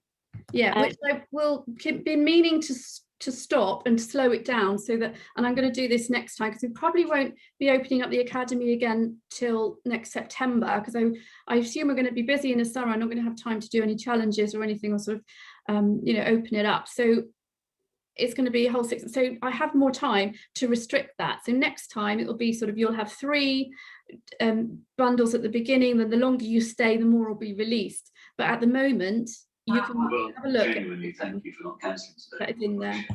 You're welcome. I know the other how hard question it I is to had- get everyone Just to mute listen. themselves, you've got the telly on. Thank Sorry. you. The other question I had as well is, if, for example, I joined like for a year or 6 months, if for any reason I wanted to leave before that, can you do that rather than just do it monthly? If you join for 6 months, then you're in for 6 months, and then after the 6 months, you'll then pay again. So you'll pay at the beginning for that whole 6 months, and then after 6 months, you pay again for the next 6 months. But if you did monthly, then you just roll on every month, and then you just cancel whenever you want. But if you're doing the 6 months, you just cancel before the next 6 months comes out. So with 6 months, it is cheaper, but then you're locked into that 6 months. But it's such a good price that, you know, you're getting, it's amount of training you can look at in that time. You know, you're getting a lot more than you would if you were just paying for a course. Don't forget to mention your qualification section. I love you. You never do. Thanks, Holly. You can help me sell. Yeah, so we have the qualification and VIP area, which is an extra. But if you wanted to join that, then you get qualification at the end of 12 months. If you want to join for a whole year, then you could come in and you can do that. Every month we have a special Q&A where we all discuss your work. You hand it in to me every month and I can give you feedback, help you, give you extra tips. And then you have extra things in that VIP and you get the qualification at the end. So that's something else that we've got. And if you want to look it up, it's www.millineryandbusinessacademy.com. Catherine. Hello. Oh, hi. I had a question about the qualification actually, because I signed up for 12 months yesterday, which I'm really excited about. But, 12 months, yeah. 12 months, yeah. But I just wanted to know, with the qualification, because there's so many bundles and it's like 1 per month, is there a recommendation on what you think would be the best ones to do for a qualification over the 12 months? I would, if you're new, I'd start with the headpiece one and then I'd work my way up, but you can mix it with some of the business ones. So if you're busy that month as well and you think, well, I haven't got time to make something, I can sort of dive into the Canva bundle and do that one. So you can mix it up, or even if you're not busy, you can mix that up. So I would start at the bottom and then work my way up to the top. But it's nice to join us as well if you want to join us with that one we're doing that month, and then you can come on the Q&A. But if you feel that you're not quite there yet, then start with a smaller one and then just come on that our Q&A anyway, and you can ask questions about any other bundle that you've been doing at that time. Brilliant. And when you have the feedback on the piece that you're doing for the qualification, is that as part of a group, or is that like a one-on-one feedback thing? How does that work? It's part of the group, but it's quite a small one. We have about 22, and I'm not really taking that many more on than that. I'll have to open another group if I was going to do that, because it just gets too big and then it takes up too much time. So I'm trying to keep that small, and it's feedback. So I look at your work and then I write everyone down, all the notes, and then I tell you all, so you learn from each other as well, and you can learn from what I'm telling other people. But also I can give you feedback via email. You know, I can go back and forth if you ask me any questions. If I say, actually, could you just work on this a little bit more? Could you change that feather? You could do that, and then you can send it back to me to check. Thank you. Can I check something? So see, you're saying you do something once a month, like, but can you go in and do other things as well as that? Or is it just, I'm not sure how it all works. So I give you one training a month, so it'll be on a particular topic. So the one that's coming up now is a sort of racing style hat. I push up, you know, which one would you prefer to make? And then we had a poll, and so I'm showing everybody how to make this particular one. So and the last one we did was bridal, things like that. So we do different ones. So every other month is millinery, and then every other month is business. So if you're trying to catch up on millinery and you didn't want to do that particular business that month, you can just carry on making hats. So if there's anything you didn't particularly want to do that we're doing, you can just go back and do another bundle, another training, a different one. And then you can learn how to do that, because you've got so many that you can pick and choose which you would like to do. So it's nice to actually do it with me as well, if you would like to come along and do what we're actually doing that month, but you don't have to. So what you get is the training every month, and then you can pick and choose, but you also get the Q&A. And if you come on the Q&A for that particular bundle that month, you can still ask questions about anything else that you're working on. So it doesn't have to be on that particular bundle. Okay, and you said there was a waiting list. So when we join, are we on a waiting list for a while, or does it start off right away? How? That's today. So the waiting list is gone now, so you can actually sign up right now. And have a look, but that'll only be open until next Monday, and then I close it again, because I only normally open it every 3 months, but then this time I probably won't be opening it this summer, so that's why I've done a bigger one this time, thinking that if anybody wants to come in, you know, we've got this whole week, and I'll probably keep it open a couple of days after that, and then once I've closed it, nobody can then join for the next until I open it up again. Okay, thank you. Oh, sorry, can I just ask a question, please? Love your hand. Hi. Thank you. So I've joined the academy, but you know, the qualification, do you have to pay in advance for like the year for that or something? It's just because I've just joined for the month, just simply because I can't afford more. So, but I am interested in doing the qualification. Is that, do you have to? That is an extra fee for the qualification. That's the only thing that is extra. Everything else is in it. So that, if you're going to do that, then you'd have to stay in for 12 months. And but you can't do it on a monthly basis paying? No, sorry. No, I think it's two months. Yeah, I've got to change that soon, but it's 2 months at the moment. So you can just pay over the 2, and that's monthly. So you can pay 1 month, and the next month you pay the next one. And you can still do the qualification that way? Yeah. So you would pay separately your fee, which is your monthly membership, is just rolled on every month. And then the VIP, you pay that in a lump sum, but you can pay it twice. You can pay it in 2 sections if you want to. So you can wait a little while. If you wanted to just come in and see how you feel, see if you like the academy or not, and then you think, yeah, I do want to do this qualification, then you can join it later on. Okay, thank you. Catherine, I've got a quick question. I've just tried to enroll, and it says that it's we've closed the enrollment for now. Oh no, I told her to change that. Okay, if you put /join at the end. Mute myself. /join where? So www.com, millineryandbusinessacademy.com, then / and join. Yeah.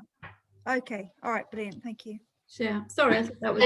Catherine, can you say that again, please? Whoa! Yeah, that was loud.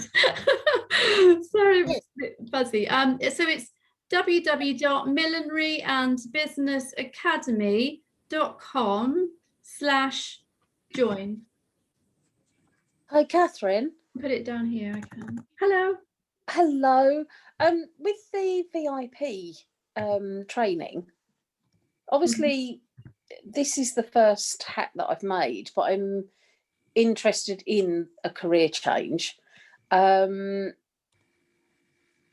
Is it best to sort of practice for another sort of 6 months or so before joining the VIP, or can an absolute beginner do the training? Yeah, we have got beginners in there, so you can be working up with me, because every month I teach you what to do. I say, you know, that if you change this, it would look better. If you could do that, if you could just stitching on like this, then it would look better. So you're fine with the beginning, because then you grow over the 12 months. But it's also okay if you just wanted to do a month, trial it out, do the headpiece bundle, learn a little bit, and then join us. You can do that, but it's also fine to come straight in as a beginner. Okay, thank you. Thank you. Hi, Catherine. Hi. Hi, everybody. You all look fabulous. I just wanted to check.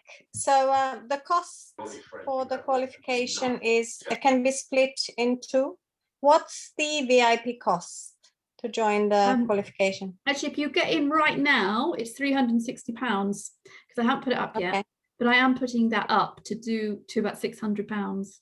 Amazing. So because it takes quite a lot of my time to be doing it all and working with everybody, so I need to put that up. And it was an early bird price because we started it a few months ago. Because I joined in November and that hasn't changed. So I just wanted to check because I thought it might go up.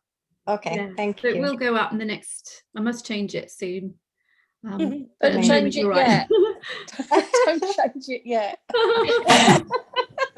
Can I just ask what the qualification is that you get? What it's a qualification by me, so it's like a private qualification. So it's a Catherine Elizabeth Millinery Academy qualification. Is it overseen by like City and Guilds or? No, it's not a government one. It's just that, and then you'll have that. You do a little exam at the end as well, just to make sure that you've remembered all different things that are happening. No, not a big one, not a scary one, but just a little exam at the end, and then I can give it to you. So then it's just something that people might want to tell other people or put on their walls and just say that I've done this and I've done this 12 months. And it's all about the help as well and the extra help that you get. So it's sort of an added thing. And if you don't pass in the 12 months, can you carry on for a couple of months until you do, Catherine, please? Yeah. But what I would do is that month, if I needed you to change things, you could work on it and then you send that back to me again, and then I can say, yeah, okay, you passed that. That's so I want excellent. you to do it with me, and then it's not so complicated, because if we leave it all to the end and then suddenly you have to change all of these different hats and it's a bit of a rush. So if we can do it together whilst we go along. Brilliant, thank you. Cool. Okay. Shall I tell you the prizes and then we can answer any more questions? If anybody would like to, because I can't seem to put anything in the chat box for some reason, if you guys are already in the academy, could you just put in the link for everyone? millinerybusinessacademy.com join. I don't know why. Not going up. I've just tried again. I can't get it.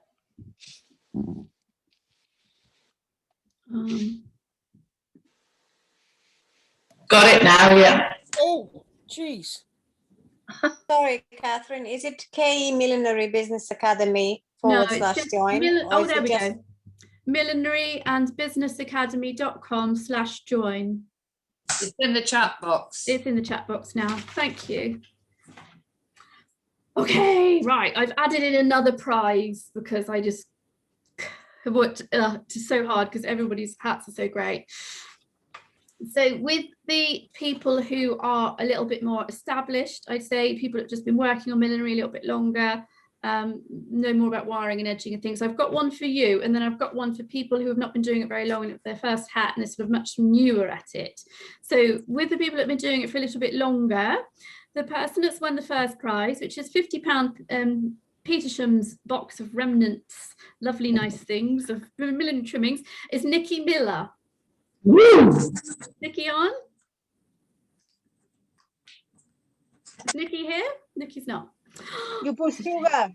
Nikki here? Nikki Miller?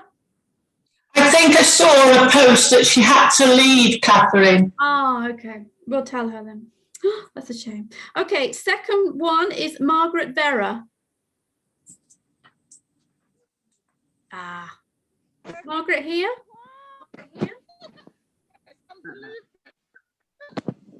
If Margaret's there, then you can come on and just unmute yourself. So Margaret Vera has won the Hat Talk subscription for the year. And then, so that's this more established. And then we've got people that have just started, and we've got a £50 box again of millinery fabrics, which I'm going to choose from a supplier, and this is going to Kathy McConnell. Is Kathy here? I am. Yes. Where are you? Yay! Oh my God, you've got to come on. Okay, you've got your hat on. Yes. I just thought that was really. Oh my God. I'm getting a bit of a flush on. I never win anything. Thank you so much. Congratulations. Well done. Well done. I'm really crying. Well done. That's Love that hat. That hat is gorgeous. Yeah. It was very hard to choose, but I just thought you had such imagination. Spectacular. Oh, thank you so much. Shush up now, because I get embarrassed. It's amazing. It suits you very well too. It's just been like the best thing ever. It's really lifted me. Oh, good. Yeah, it's been hard, hasn't it, this last lockdown? So I think I was a little bit a little bit tipsy when I registered, and I was like, oh, what did I do? And it's just been the best thing ever. So thank you to everyone. And I'm going to keep going. I really, really want. I absolutely love it. Well done. You've got a talent, so yeah, keep going. It's brilliant. I'm definitely going to. Thank you. Yeah, it's been great listening to everyone, and I'm like thinking, oh yeah, that's me. I want to do that. So I can't believe it. I'm a bit shocked. You get even more success with hats. I've got the same colour as my hair. Okay, next one, second prize, which I've added in, it's going to be a millinery book, is Claudia Cunningham. Oh, thank you very much. Yeah, yay! Hi, thank you. Right, where are you? Sorry, can you speak again? I'm here. Thank you so much. That's brilliant. I'll really enjoy that. I'm loving your pom-poms. I thought it was Thank you. Congratulations. And honestly, I could have given so many more out because you're all really, really good. I didn't see, I just blown away with everybody's work.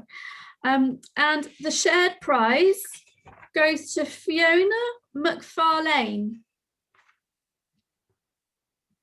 Hello. Hey, hello. I'm here. Hello. Brilliant. So you've got the share. Thank you very much. Which is the M&S gift box, if you'd like wine or chocolates or whatever you fancy. Oh, thank you very much. Give you a nice little treat. Yeah, so that's Fiona McFarlane. And I now want to pick someone who on here, this gallery again. I need to see it. We've got 13 pages. Okay. What I've got is 13. Oh, I've got my teapot. Where's my teapot? Right, I've got 11 numbers in here. I'm going to stick this in with 2 more.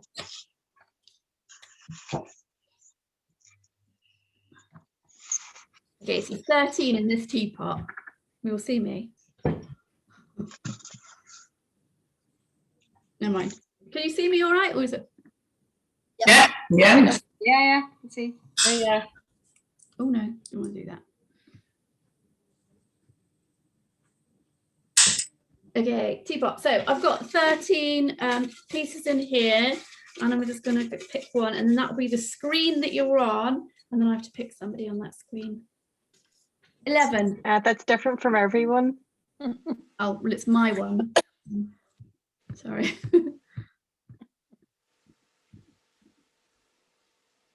Okay, 11. Caroline Symington. Caroline Symington, if you want to come on and just, you can just put your sound on if you don't want to be seen. Hi. You've just won a prize to for coming on tonight. So you can have a hat block. Or I must write your name. Oh, amazing. Or you can have a hat book. A hat block would be lovely. So I'm going to send you it's a button one. Perfect. Lovely. Thank you. So I'll see you on Facebook. If I don't message you, message me, because I'm going to try and find you on Facebook. I'm sure I will, just in case. And then we'll get your address. Perfect. Lovely. Thank you. Thank you. Welcome. Thank you so much. And also, I've just registered. Yay! It worked. Oh, good. Technology. So. Catherine, just one quick question. I'm looking to register, and was there a discount code for the first month, or it just automatically happens? No, you have to put it in. So now you get £10 off, which is the code 10 and then off. So the letters. Okay, thank you. 10 and then the numbers 10 and then the letters OFF. Okay, so 10 off, and you get £10 off your first month. So that's only lasting for the next 48 hours, which is what, Wednesday evening. Do you have any other questions about hats or the academy or anything in general you want to just ask? Catherine, sorry, do you have any idea when you'll be doing classes in your shop at all?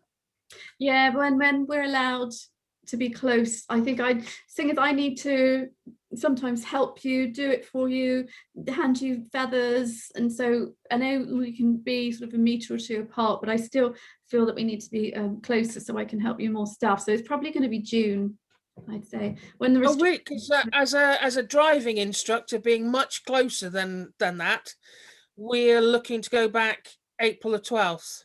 The shop opens on April the 12th, but I didn't know if I can actually get that close to people that I'm teaching.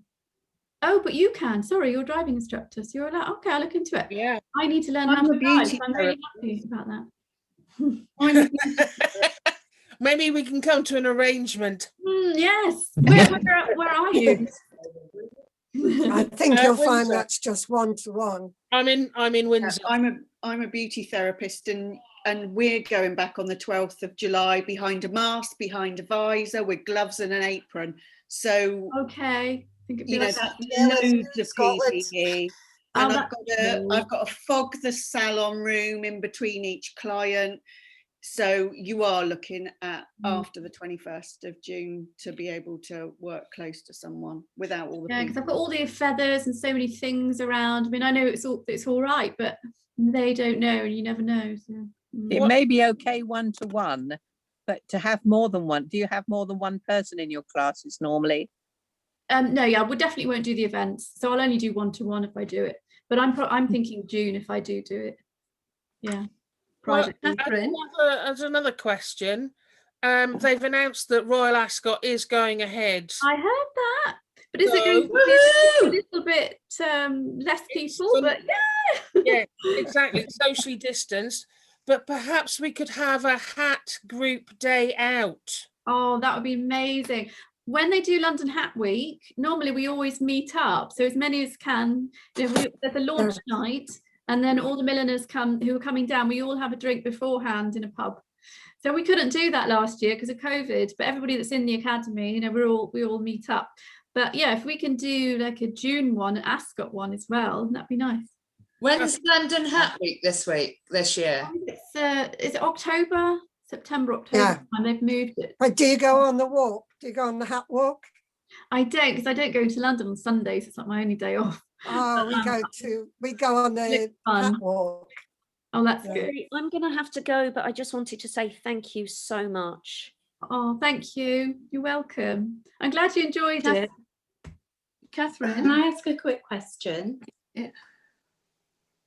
Yeah, sorry. Yeah, hi. So I was wondering about joining the academy. At what point you need to invest in buying the blocks, like the professional equipment that you need? So the first bundle, if you've never made hats before and you want to go to the headpiece bundle right at the beginning, right at the bottom, I would say get yourself, I'm going here, but a crown block. But you can, Highland hat blockers do the styrene ones, and they're a little bit cheaper. And they also give us a discount when you're in the academy, 10% off.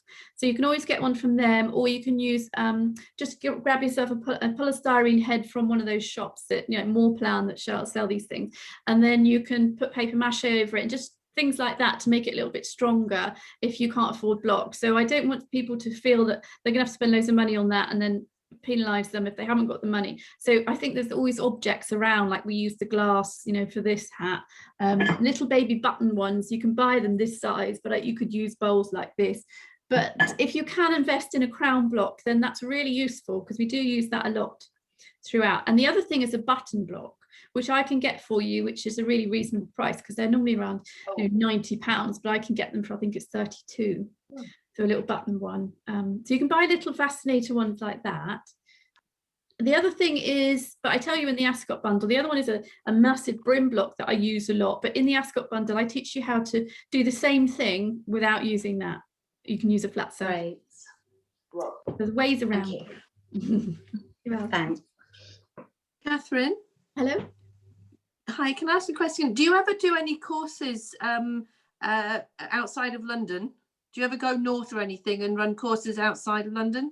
If I'm doing an event, so we sometimes do them for corporate events or bridal showers. So if you had a group of women who wanted to do it, say 10, I do 10 minimum. If you know that you're going to have a group of women, I can then put the costs into that to travel up and bring all the fabrics with me and then teach all of you. So I do it like that, but I wouldn't come up as a one-on-one. It would be just too expensive. No, I didn't know whether you organised courses, you know, whether you found a venue or something and then put an advert out saying, Catherine Elizabeth's going to be running a course here, sort of thing. I've done that with colleges, but I haven't done that sort of hiring a place. It's just too much, just in case you don't get enough, or you know, it's the organising. I don't do so many events like that now. But if a college, sometimes they will ask me to go up, and as one-offs, I will go up and teach as a one-off tutor just for a day or two. Okay. And would you advertise that on your Facebook page or something and just say that you were going up, or does that come down to the college to advertise? College does, yeah. I sometimes put it on my Instagram, so keep an eye on that, but I don't do it very often. Normally it's private events, somebody's asked me to go up and teaching their particular people, because that's a bit easier for me than you know, if I'm marketing in London, I sort of know people, we can do it in certain places, but to then advertise in another area and try and get individual people to come at the right time, it can be a little bit time consuming. Yeah. I mean, I'm almost as far away from London in the northeast of England as you can probably get. I'm almost at the border. So that's why you need to join the academy, you see, because it's then you can learn, yeah, you can learn from anywhere around the world. I have 11-year-old twins, so time is quite valuable at the moment. So, oh gosh. So, but thank you very much for such a great course. It's been brilliant. I've thoroughly enjoyed it. Oh, thank you very much. Thank you. I'm glad you enjoyed it. Catherine, do you do events at London Hat Week? Sorry? Do you do courses at London Hat Week? I do, yeah. I normally do one. We do sort of a cinema sculpture one. I normally do. I've done business ones as well, so it depends which one I fancy doing. Maybe something that people might be interested in incorporating with the actual show. Yeah, if you're coming down to London for that week, for the whole of London Hat Week, then yeah, so people live out of London, it's not so much of a trek just for one thing. You can see lots of different milliners and get lots of training. Hi, Catherine. Can you hear me? Hi, yeah. Yeah. I was wondering, because I have a finger missing, you know, when you put in the wiring, could I use clips? Oh, yes, you can, yeah. Yeah. Little ones, yes, I've got the little ones, but also I wouldn't be coming to any big events or anything because I'm autistic.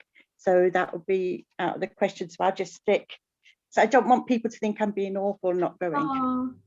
Oh, that's fine. Yeah, I know that's difficult, isn't it? I have a few friends who sort of Asperger's and things who don't like crowds, and so that's okay. Yeah, so that's a good thing then to learn online again from a distance, and then you can come on the lives with us and just Facebook and meet up that way.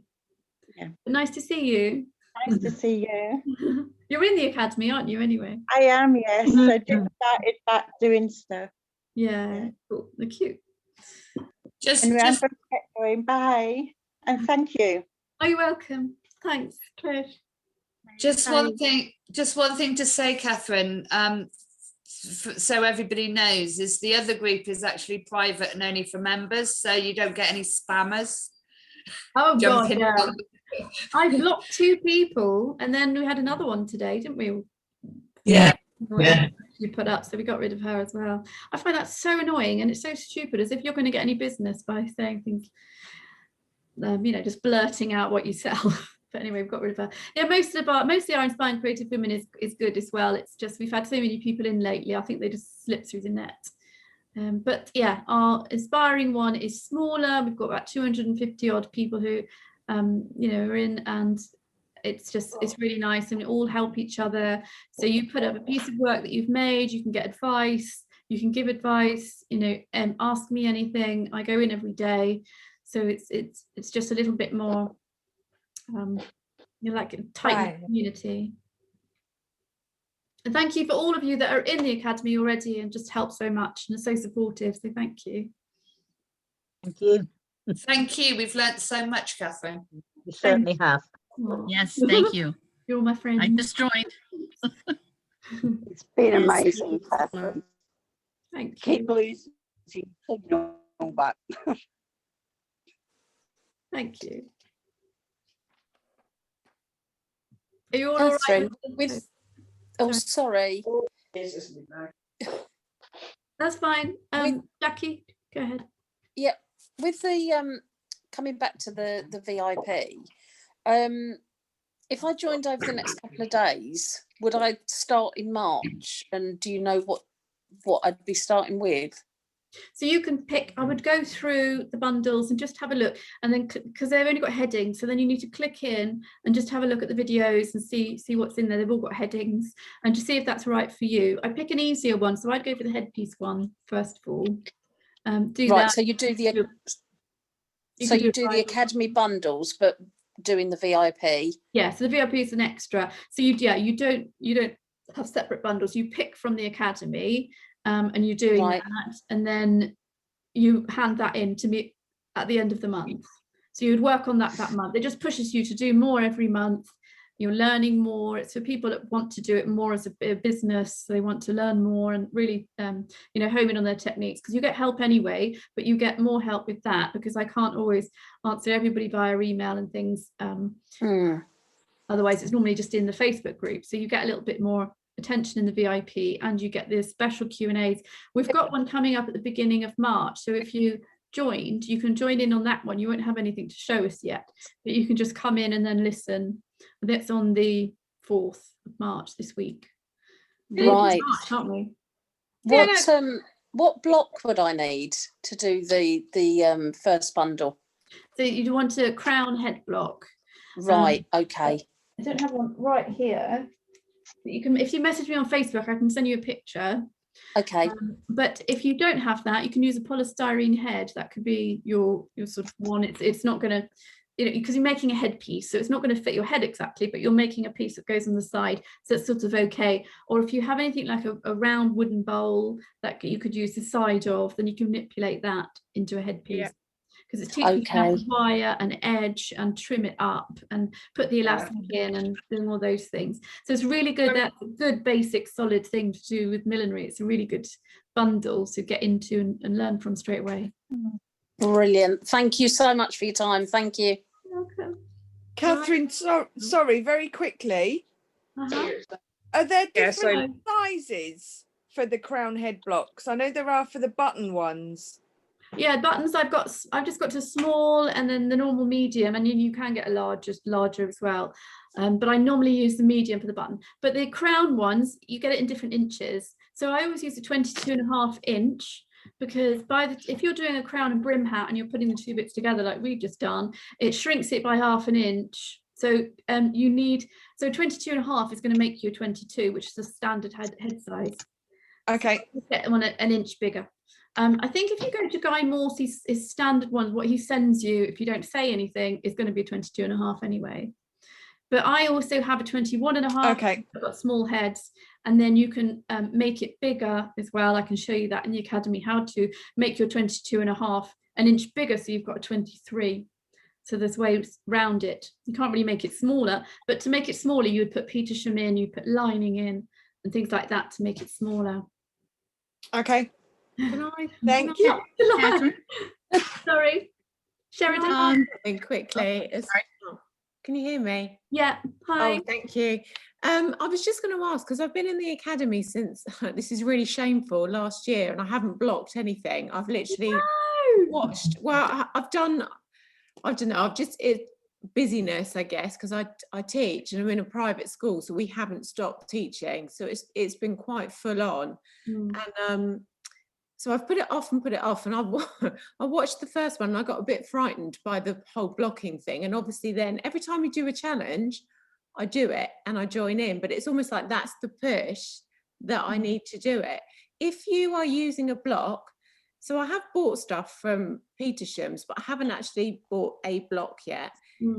Is this challenge more difficult than using an actual block? Was this harder to do than using a real block? Yeah, because you can't pin into it and you're trying to hold it in place with elastic bands. So it is a little bit more difficult. If you had a block, you could pull it a bit more, you could pin it more, it'd stay in place. You put your stiffener on it.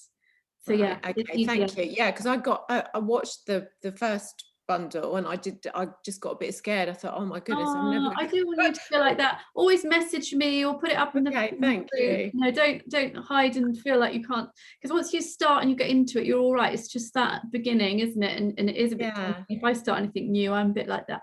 But I don't want you to feel that you're on your own, you know, because it's a community. We're there to support each other and just come in and ask and try and help you. Thank you. Sheridan, blocking is so much easier on a block. Even I struggle with blocking.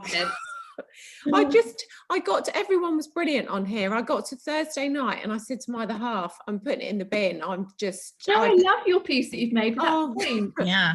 You're in my top as well, because I just love that. Oh, thank you. It's covering up a lot of stuff that's going on underneath. That's for sure. But yeah, I thank you. So everyone was brilliant in the fact that they would just walk away from it, have another go. So it's just good to know then that using a block is actually easier. So thank you. Now you've used a block, even though it wasn't a wooden one, you feel more confident in just going straight into it. Yeah, just definitely. message me about blocks. I can tell you, because Guy Morse, if it's your first order, they'll give you £15 off if you mention my name. Okay. So remember just to say Catherine Elizabeth. But if you want a styrene one, you can go to Highland. And then if you just want to use like a polystyrene one, like I said earlier, you can get them for £4 from places, places. And then Moreplan, I'm not sure how much they sell them for a little bit more, but that would you just practice with that, just sort of putting the cinema over. But blocks are easier, All right, thank you so much. I think your hat was beautiful. Oh, thank you. Thank you. Oh, your hats are fabulous. And yours, Hester, I loved yours too. Oh, thank you. I'm sorry, my phone has just dropped in and out all night, all morning here, and I've lost you so many times and it's taken ages to get back on again. Oh, I'm sorry. I hope it's not my internet. I'm sat right in front of it. So that is annoying. Catherine. Hello? Can you hear me, Catherine? Yes. I've got to go now. I just want to say thank you so much. Oh, you're welcome. Thank you. And it's been meeting everybody and seeing them as well. It's nice to see faces for a change.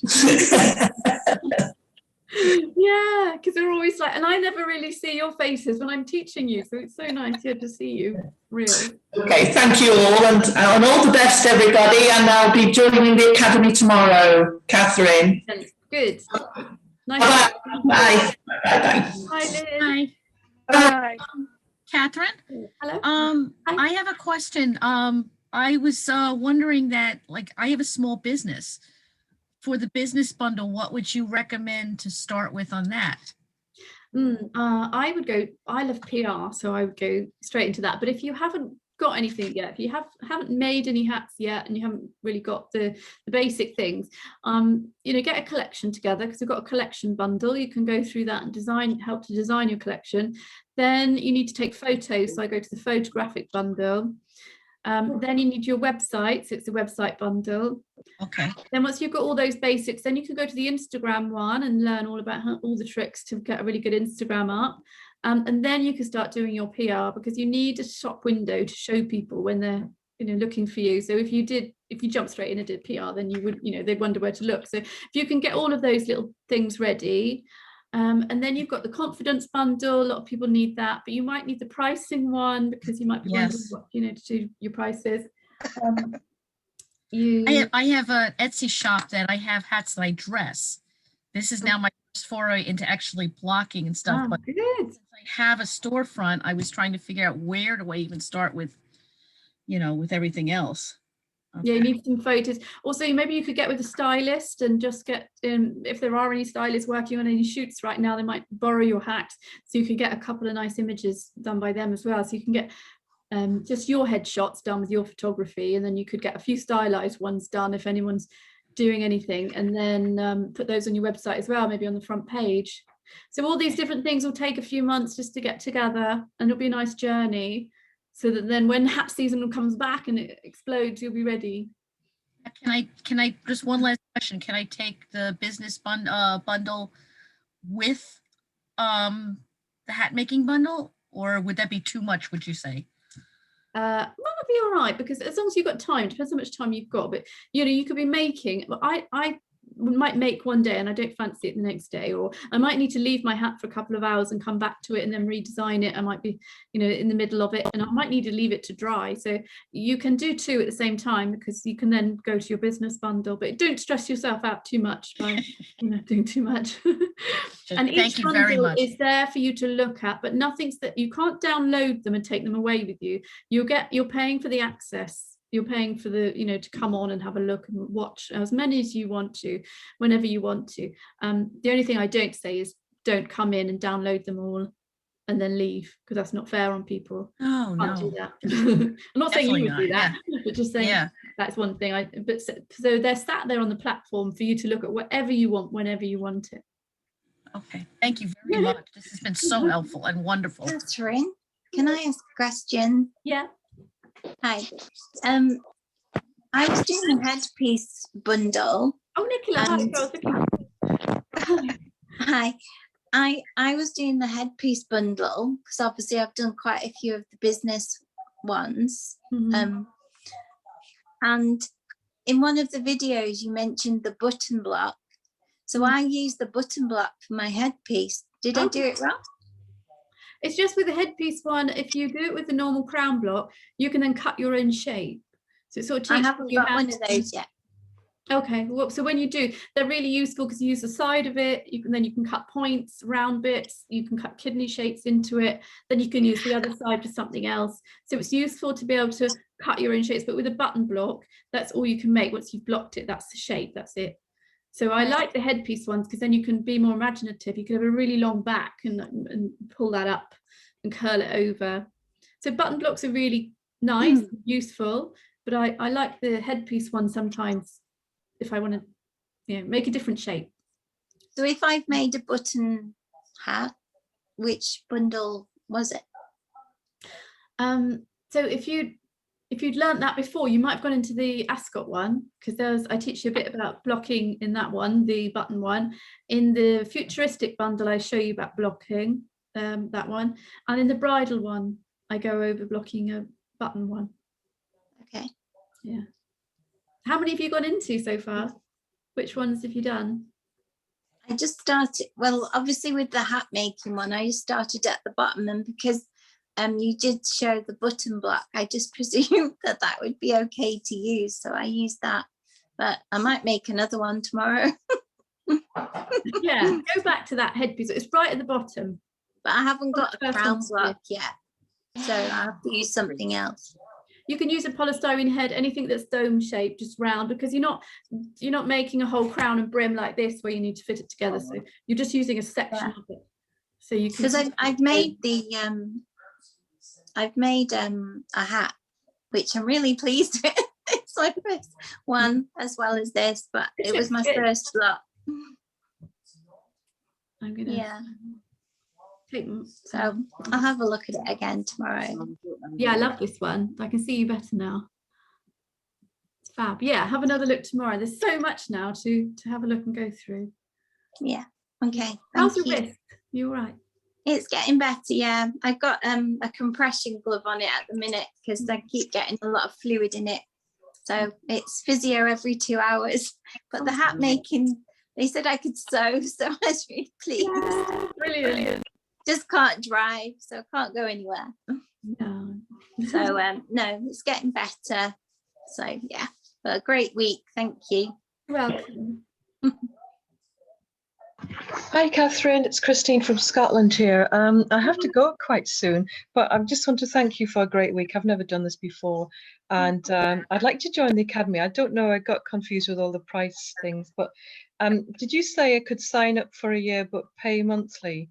I just couldn't see that option on the. No, so if you do it monthly, you join up as the monthly one, and then every month you get you pay every month for that. It's £38, but the first month you get £10 off. But if you join for a whole year, you'd have to pay for that whole year in one go, and you wouldn't get billed again until the next year. So you're getting a cheaper price, you're getting a month off, you're getting the £10 off, and you're joining for 35 instead of 38. So you're getting a better price, and you won't get billed again. You just do it in one lump sum. So you can't, if you join for the year, you can't pay monthly. So if you want to do that, just join monthly, Mhm. and then you just pay every month for the 12 months. Right. Okay. All right. Thank you very much. You must be exhausted now. It's been absolutely brilliant, and thank you for spending the time and sharing your skills. Thank you. Bye. Thank you very much. Bye. Bye. Okay. Anyone else? Any last questions? I missed who won all the prizes, Catherine. You were putting all this up on Facebook when you put it all up. So it's Nikki Miller got first, if Nikki Miller's here. Then it was Margaret Vera won the hat talk. Then it was Claudia Cunningham was a book, a millinery book. And then it was Kathy McConnell won another £50 voucher. And then it was the shared price was Fiona McFarlane won the shared one. And then it was Caroline Symington won tonight for staying on tonight. No. Okay. Okay, guys. Any other questions before we go? No. Lovely to see you, Catherine. Thank you. Lovely to see you too. And well done on all your hat making. I'm really impressed. I think there's just so many milliners. I missed. Oh, fabulous time. Hello, Hester. Hello. I dropped out again while Catherine was. Yeah, you froze then. The prizes, I tell you. Yeah, it's just been in and out all, the whole time. So I've missed a lot. So I will have to watch the replay. Okay, I'll put it up as soon as I can. I just upload it. Yeah, and I can put it on. Thank you very much. I will appreciate that. I will watch it again. Yeah. I did have one question. Uh-huh. I only just recently discovered this, and obviously you've done lots of other challenges. For the ones you still have up, what are the hashtags if we can go back and have a look in the Inspiring Creative Milliners group? Oh, there's a few. Oh, I found the Sparkles one. Yeah, that was the last one. So I think that was Sparkles challenge, was it? There was a headpiece one. So headpiece challenge. But we did 1940s felt. But yeah, if you just put any of that into the search bar, it should come up. I can't remember the exact hashtags. One of them was Bridgerton, wasn't it? Oh yeah, that was a little one that we did, wasn't it? Like 2 weeks ago. Bridgerton. I just love to do challenges all the time. I think it'd be fun. No, it's been such fabulous fun. I really want to go back and try my hand at some of the others. So. Yeah. When's the next one? Will be up for a few weeks, and then I'll be taking it down. So just have a look at it. Sorry, Jackie. I said, when's the next one? Your next one? Yeah. I don't think I'll be able to do one in the summer. So probably September. I'll have to think of a new theme. I know it depends. If we go to lockdown again, then I'll definitely do another one. But if we're not and we're out, then it'll be yeah, just get through the summer and Ascot season, and then we'll do another one after that. It's a real tonic, absolute real tonic. I've loved it, and the group is amazing. Everybody is so friendly and so supportive, and you do start to sort of make friends in it, and it is amazing. Yeah, Yeah. A lovely group. Nice people. Yeah. And it's growing, but we seem to attract nice people, so that's good, isn't it? Most of the time. Creative people are generally very nice people. Yeah, that's true. That's why, isn't it? It's why it's a nice, chilled, calm group. I have a question for the lady whose name I cannot pronounce because it's Irish and there's too many letters in it. Who's that? What does it start with? It looks like Nioyoclin McKeg. Oh. But can you please clean? How do you say your name? It's Nicoline. So my name's Nicola, but I spell it in Irish. Nicoline. But you can just call me Nicola. Yeah, Nicoline. Yeah. Cool. Thank you. I've been Hello. thinking about that all week. You just call me Nicola. That's fine. Thank you. Oh, I'm surprised you can actually understand my stupid accent. Everybody else here sounds so nice, and I just sound absolutely so blah. You've got a lovely accent. Great. Not at We've got people from all over the world, I think. So Yeah. We've got people in the academy, America, France, Germany, Africa, like loads in America, Australia. It's brilliant. I'm from Australia. Australian people, I think our timing's a little bit awkward, isn't it? If we Yes. Well, yes, 8 o'clock. for you. Your time is 6 o'clock in the morning. Our time. yeah, but now Hester, we're all hanging at the end of the day because it's what 10:20. We need a vodka now, don't we? Yeah. Catherine, wasn't that in your glass earlier on? Not tonight. It's water. I've run out. No way. Yeah, timing's a bit hard.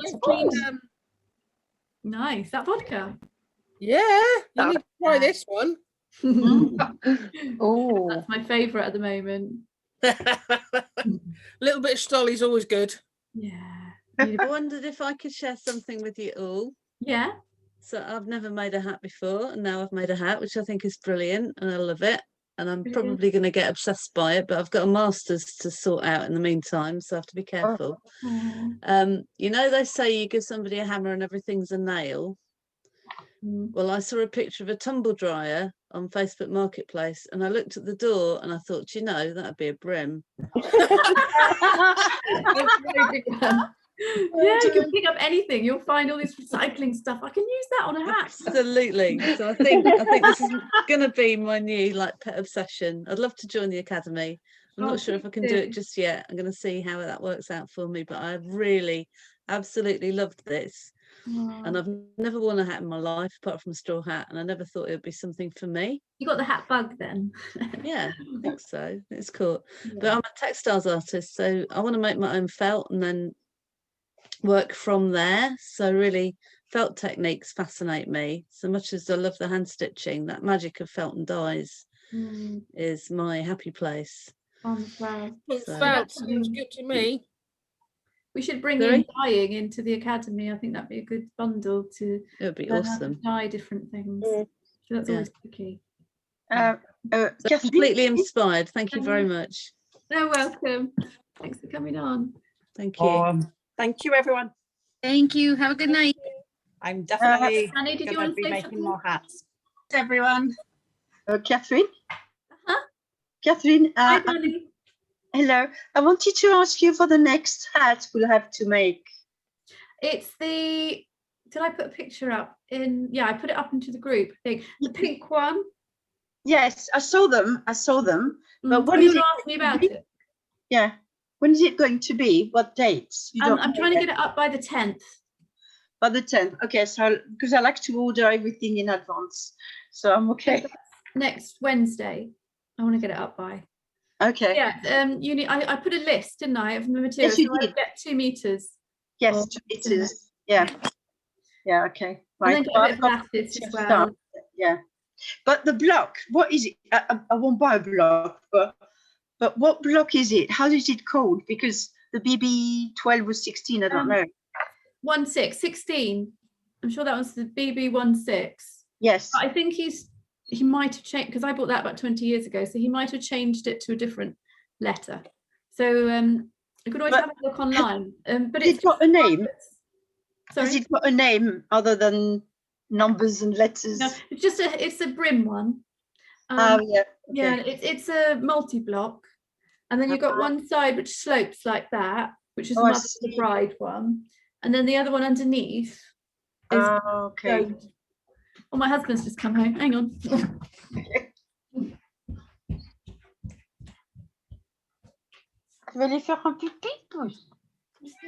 Danny? Yes? Danny, sorry, it's Jackie. What hat was that for? Because it sounded really interesting. It's a hat that is, how could I explain? I think the bottom one, it's a button hat. Then on top, it's a sort of brim that does a swirl like that. You have to buy a block to do that. You can use a flat surface, that's all right. But the brim block that we use a lot, I use it a lot in the academy. You can get it from Highland, again, a little bit cheaper because it's styrene, tough. Or you can buy it from Guy Morse Brown, which is a solid wooden one. But if you can't afford any of that now, you can use a flat surface. It's still all right. So what No, sorry, you need a dome as well. So you need the crown one and the brim one. But if you don't have the brim one, you can use a flat surface. But the crown one, you'll need some sort of a dome area. I've got one of those plastic polystyrene heads. I thought I could make some blocks. I do like ceramics and things. So I was thinking some of the molds, like the hump mold and everything, I could use those to put the cinnamon over that. I was thinking that after we use the coffee jars and stuff. Yeah, and any wooden bowls that you've got lying around, anything wooden is good. But also if you've got other molds, you can put styrofoam in it, the stuff that you put in the back of toilets, and you spray it in. You can spray that into your piece and then let that set and then take it out, and then you've got, so I've done that in a wok before, and then I've got a domed that stuff that goes solid. Yeah, and then you can paper mache it afterwards to make it last a bit longer. Oh, what's that? Is that it? That's one of my plaques. Ah, cool. That's my other hobby, but I'm changing now. I'm not doing that anymore. I'm doing hats now, more hats. So what group is that hat that you're going to be doing in? Sorry. Yeah, shy. You shy? You're going to come with Reggie and say hi. Engin. Hi everyone. Oh, I haven't got called Reggie. It's Reggie. 63 people looking at me. Hello. I'm famous already. Yeah, you're famous. Reggie's famous. Sorry, what was that? What group are you doing the brim, the one you were talking to Danny about? What group are you doing that in? That's the Academy. So that's the next bundle that's coming out in the Academy on the 10th. Oh, okay. It sounded really interesting. Yeah, come join us. You've got I will. Bye-bye. So there's Ascot one, then there's that one, and then there's the other spiral one I'll be doing soon. You've got parasisal, the crown and brim, different feathers and feather mounts. You've got the trilbies and 1940s felt and leather and a backer and these halos, percher ones. The first halo thing. Just loads. I want to do another. Did you make the halo bit, all that? Yeah. It shows you how to do that in a bundle. Yeah. So you've got a halo. Yeah, I love those. I love them. So you can have a halo like this, or you can have the back to it as well. Yeah, I'm going to have a go at one of them. Yeah. Sure. I'm hooked. You can be obsessed hat makers like me. Hi, Catherine. Okay. Sorry. Hi, Catherine. Is there a bundle that shows you how to use the mini top hat block? No, hang on. The bridal one, I show you it, and I show you different things that you could put on it. But the not actually doing it now, because I haven't. It's hard to get a block for it, so you have to use things around the house. So I just thought I'd save it for this. No, so you can do, but there are so many other ones using the button ones and the percher one with the point and the loads of different blocks. So you'll be full up with stuff. But I was thinking for the top hat, if I go to a DIY shop and I buy a cylinder of wood and cut it, should be all right. Yeah. So you could do it in sections. You could do that round section, and then you do the top separately, so you can get it really deep. It's like a proper opera top hat. I mean, that could be another bundle for the future. More of a proper one. We can. Have I done that? No. We could do that out of felt, but I did in one of the felt ones. I showed you how to do that really tall felt with loads of different pieces in the block. So that if I had a flat top, then that could be a top hat. And the trilby brim to it. So I'll have a look in those shops because I'm sure I can make some blocks. Yeah, make some more. very, very cheap price. But my block, I've got my girls, my two daughters. I'll show you. It's brand new. That's the one. Oh yeah, that's the crown block. So that's brilliant. So I can use it for the next hat to make it round, couldn't I? Yeah. I just use the top bit of that, like the side area of it. Yes. The hat. Yeah. And but to make this hat, we need about 3 colours, don't we? Your hats have got 3 colours.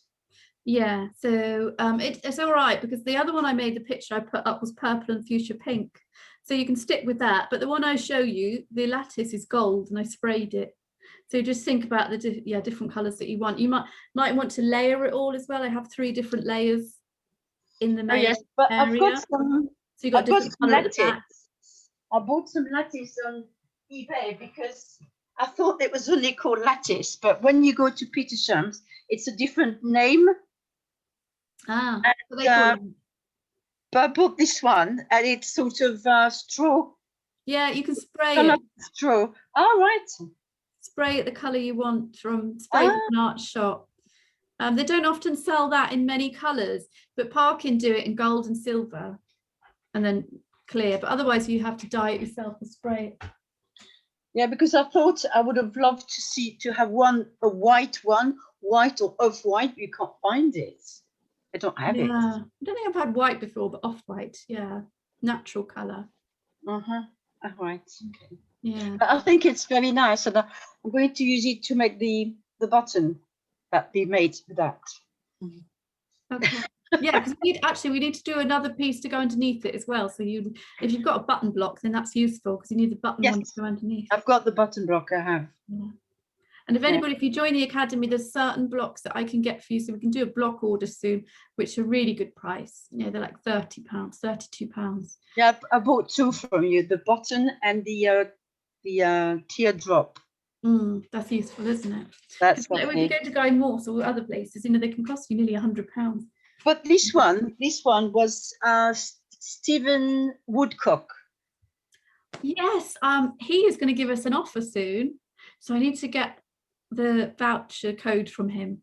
Really good. He's new, isn't he? He made me a lovely block. Cheaper because this was £50. And he said he was going to do a halo one, I think. Yeah, and he lacquers them really well. So yes, I like you can have it darker. It's a bit more expensive when it's darker, but I can't see the point. And I prefer it light, like wood. Yeah, it's just a paint, you know. I don't care. It looks nice. Yeah, lovely blocks he's got.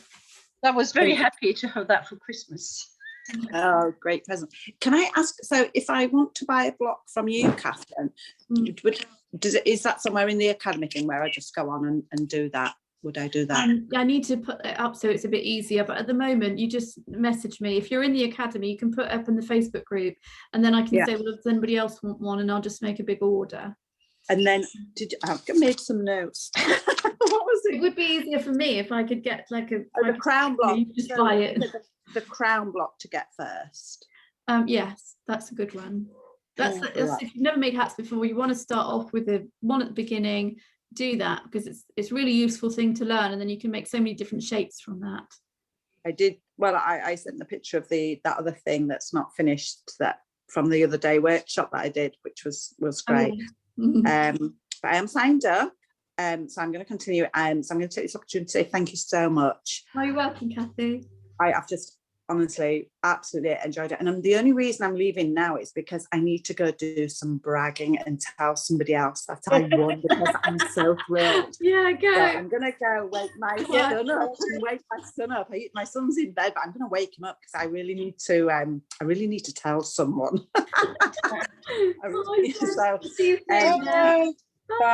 So bye everyone, and bye. All my thanks to everyone. It's been an absolute delight. Thank you so much. Welcome, thank you. Bye. Bye. Catherine, can I just say? Oh, Reggie, Catherine. Mascot, you'll see more of him. Yes, he's lovely. Catherine, thank you for the challenge. We've had such fun and a lovely evening. We'll talk soon, but thank you very much. Thank you, Jane. See you soon. See you. Bye. Thank you. Bye. Bye. Good night. Bye. Thank you very much. You're welcome. Bye. Thanks for joining in. Thank you. Bye. Wonderful. Night. Goodbye. Thank you. Bye-bye. Bye. Thanks, To everyone. study last week, I will have to, Catherine. Hello. To sew the elastic, I'll have to unsew everything one time because I did the lining and I saw the Petersham, so I'll have to unsew it. No. I did. Can you just undo a little bit of the lining? And then Well, it's so small. I don't think I could. I'll have to undo it. I will redo it. Or put it on a headband. Put a headband on it instead. Catherine, would it be better a headband than an elastic? Catherine, if you want it further back on your head, you can use hairband, but elastic's quicker. Yeah. Okay. Sorry. Catherine. Hello. Hi. I've got the elastic with the iron ends. You can put them in. Yeah, but then you just can't work out what size you want. That size is that size. So that's why I always do the loopy things so that I can work out my own size. But if you've got that, yeah, you can just poke it into the hat. Yeah, but what? Because she's already finished, maybe that's the easier way. Oh, I see what you mean. Yeah, yeah, you can. And she doesn't have to undo everything. Yeah, you can try that. Well, never mind. If you do a hairband, then you don't have to take it all out either. Yeah, I've got some little hairbands, but I mean, my little it's the second steampunk hat I make. Oh, Like the other one is quite big, but this one's very Oh, tiny. Joe, you're here too. I love yours. Jan, sorry. Yeah, I love yours as well. That's fabulous. You all did really well. And where's Holly? Is Holly here? And Rachel? They're gone. Holly was helping me out so much with lists and getting everybody together so I could then go through it all. Saved me a lot of time. So I had a quick question. Yeah.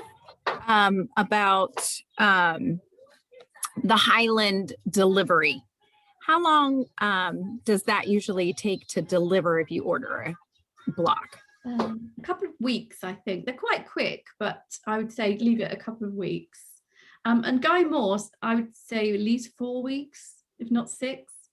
So you can get them off eBay as well if you want it a bit quicker. I think Highland are a little bit quicker than Guy Morse because Guy Morse, it takes a bit longer, I presume. It ordered a couple in the fall and it took about 3 months to get it to me. So now that I'm excited about it, I would like them quicker. So I just didn't know if that was maybe a better option for me. So you're in America? I am, in Kentucky. I just have to send them over. So if I got you some, say, the button ones and the small fascinator ones, I could get those quite quickly. Okay. I can just order them in, but those that they tend to make to order, otherwise a few weeks and then sending it over to you. A few weeks. Okay. About a week or 2, maybe. Yeah. That Unless sounds you can find them good. on eBay, then you can get them a bit quicker. But in our academy, we've got a few other people from America who can also tell you about different trimming companies in America that you can buy from a bit quicker. So I need to get a list together. And Mella is one of them. She's on tonight. So she's always really helpful. And yeah, we can get a list together of places in America as well, because we have quite a few people from there. Great. Thank you. You're welcome. Okay, let you all go. Bye. Have a lovely night.